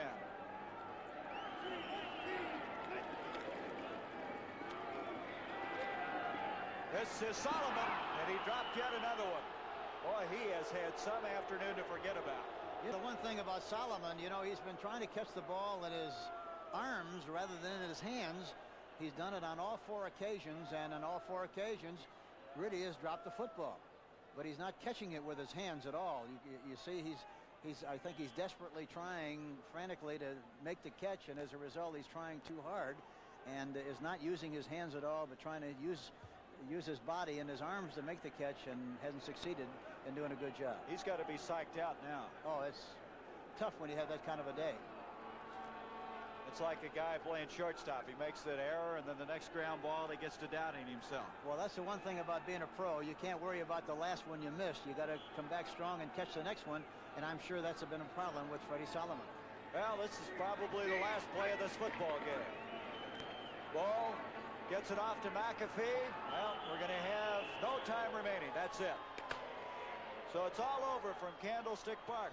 And there's Coach Bud Wilkinson, and he's happy, as they have won their 3rd straight game. They now move to 3-8 on the year, and next week they go to the nation's capital to meet the Washington Redskins, and they have lost to the Redskins 5 straight times, and I would imagine that'll be quite a football game.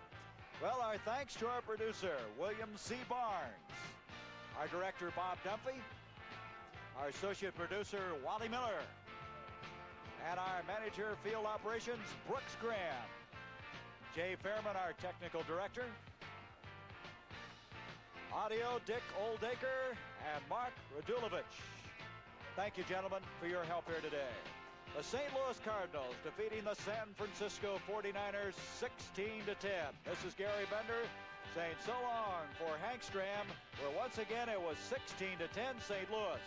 Now let's go to Milwaukee's County Stadium for the conclusion of the Dallas-Green Bay game. Ahead and looking for more. Ball at the 25, Scott Laidlaw. Had a little collision with Danny White. Paul Rudzinski again made the tackle.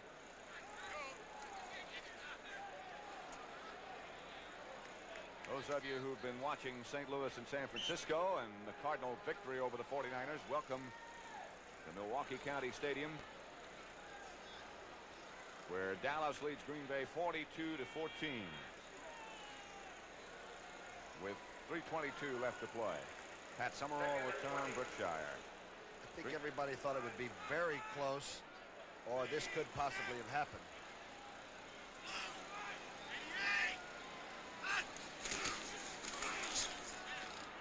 That is Larry Brinson, the ball carrier, number 36, that's herded backwards. Willie Buchanan led that charge. Robert Barber held out. There are just over 2 minutes left in overtime in San Diego. Kansas City has recovered a Charger fumble at its own 10-yard line with that score tied 23-23. Again in overtime. 60 minutes immediately following the game. Don't forget that. It'll be seen at its regular time on the West Coast. 7 o'clock. The team, of course, is rather safer and Mike Wallace, right? Good team.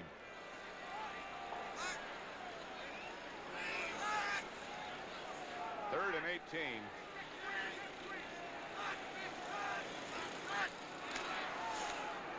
The Packer got back. Alois Blackwell. Robert Steele in a little slugging match on the far side of the field with Willie Buchanan. Flag goes down over there. As Robert Steele claps his hands and like the penalty's going to be against Green Bay. Well, Big Butler jumped across offsides and then got back, and just as he was trying to get back, they ran that draw inside of him, and he didn't have much control of his body at that time. Personal foul, unnecessary roughness, number 28 defense, half the distance from goal line, first down. Told you it was a secondary man, Willie Buchanan. 2:10 left to play, and Dallas with a first down. Ball at the 5. It'll be first and goal. You know what? They always started with the biggest guy on the other team, too. Somebody's about 6'7", 280. Not in this case. Robert Steele is rather frail looking. 6'4" and 196. True, that might have been a pretty good square on. At least he used good judgment. The guy he picked on. Lois Blackwell and Larry Brinson are the running backs, and that's Blackwell. Good second effort. He gets down to about the 3. Steve Luke led the defense. That's something we're talking about, 196 pounds. Rocky Marciano never weighed 190 when he was champion. We forget how big these people are today. Sometimes you do, don't you? They say Robert Steele has the best hands on the team, and he doesn't even play.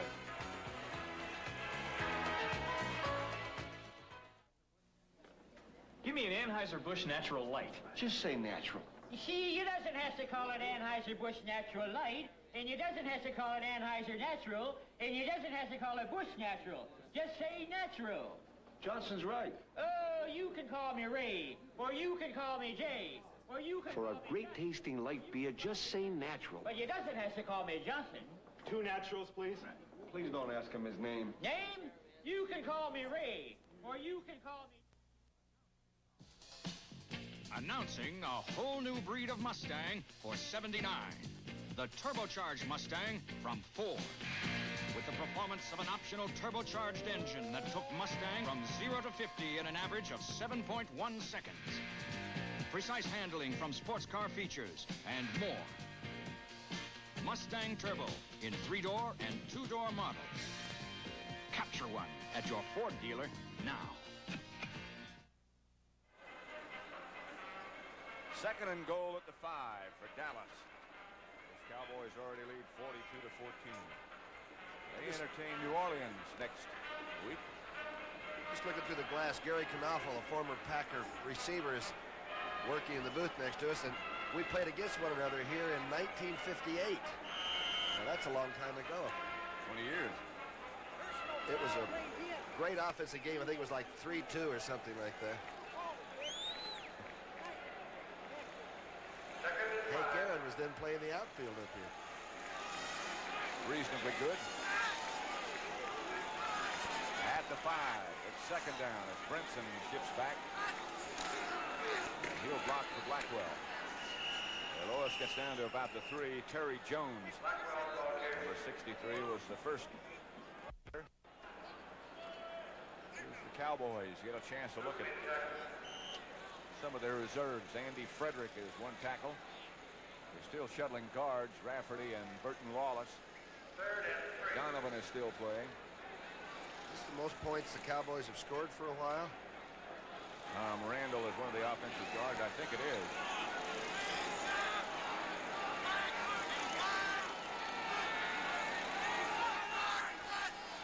So Steele in motion and Brinson stayed ahead. He will not get in.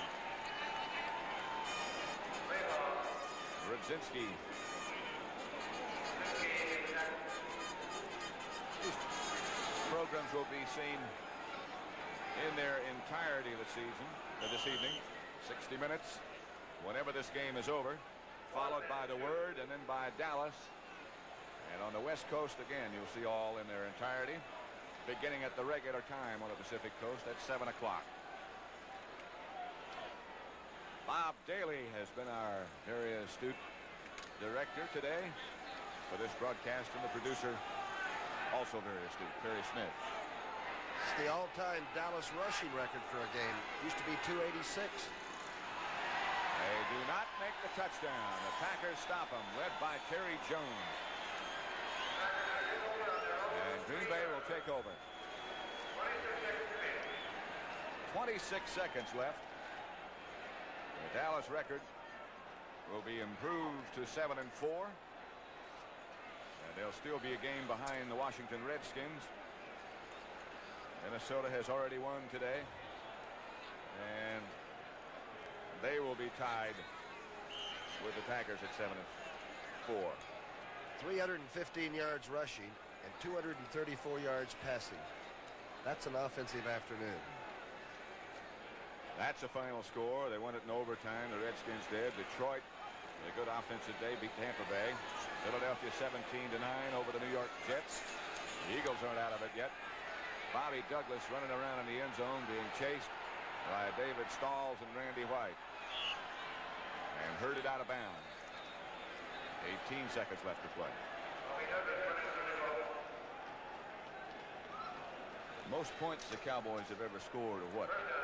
Well, they had 59 points once against Detroit. Most yardage they ever had before was against Philadelphia. I was probably played. These are all final scores again. Minnesota 17-14 over Chicago. 8 straight losses for the Bears. Atlanta 20, New Orleans 17. Tell you a little bit more about that game in a minute.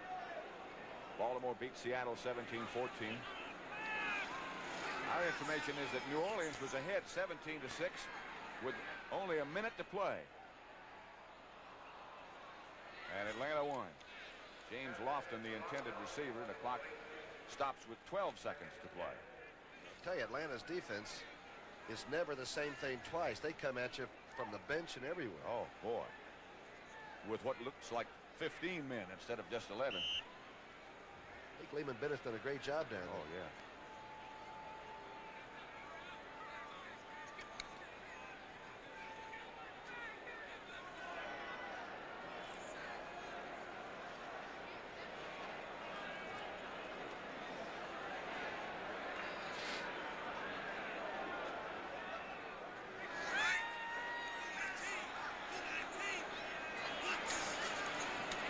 Douglas. McGeorge. Stopped by Guy Brown. Mike Hegman. And the Packers take a timeout with 1 second to go. One more play as the Pack calls a timeout. McGeorge is the leading receiver. The tight end has 3 catches for 30 yards. Lofton has been shut out.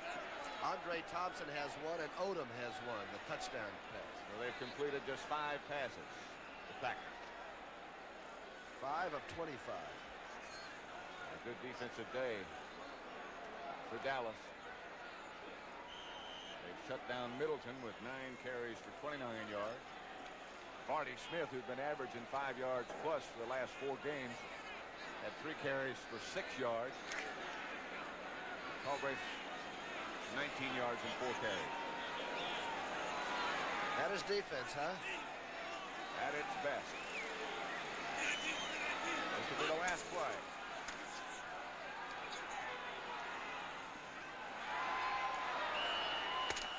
Lofton caught a pass on the last play of the game. Tom Landry and Bart Starr, by the way, Dan Fouts has passed to John Jefferson in San Diego, has won that contest 29-23 on the last play in overtime. Dallas 42, Green Bay 14. Don't forget, tonight on CBS, these programs will be seen in their entirety. 60 minutes, The Word with David Jansen, followed by Dallas. regular time on the West Coast. Pat Summerall saying so long from Milwaukee's County Stadium, Fort Town, Brookshire. NFL on CBS is a presentation of CBS Sports. This is CBS.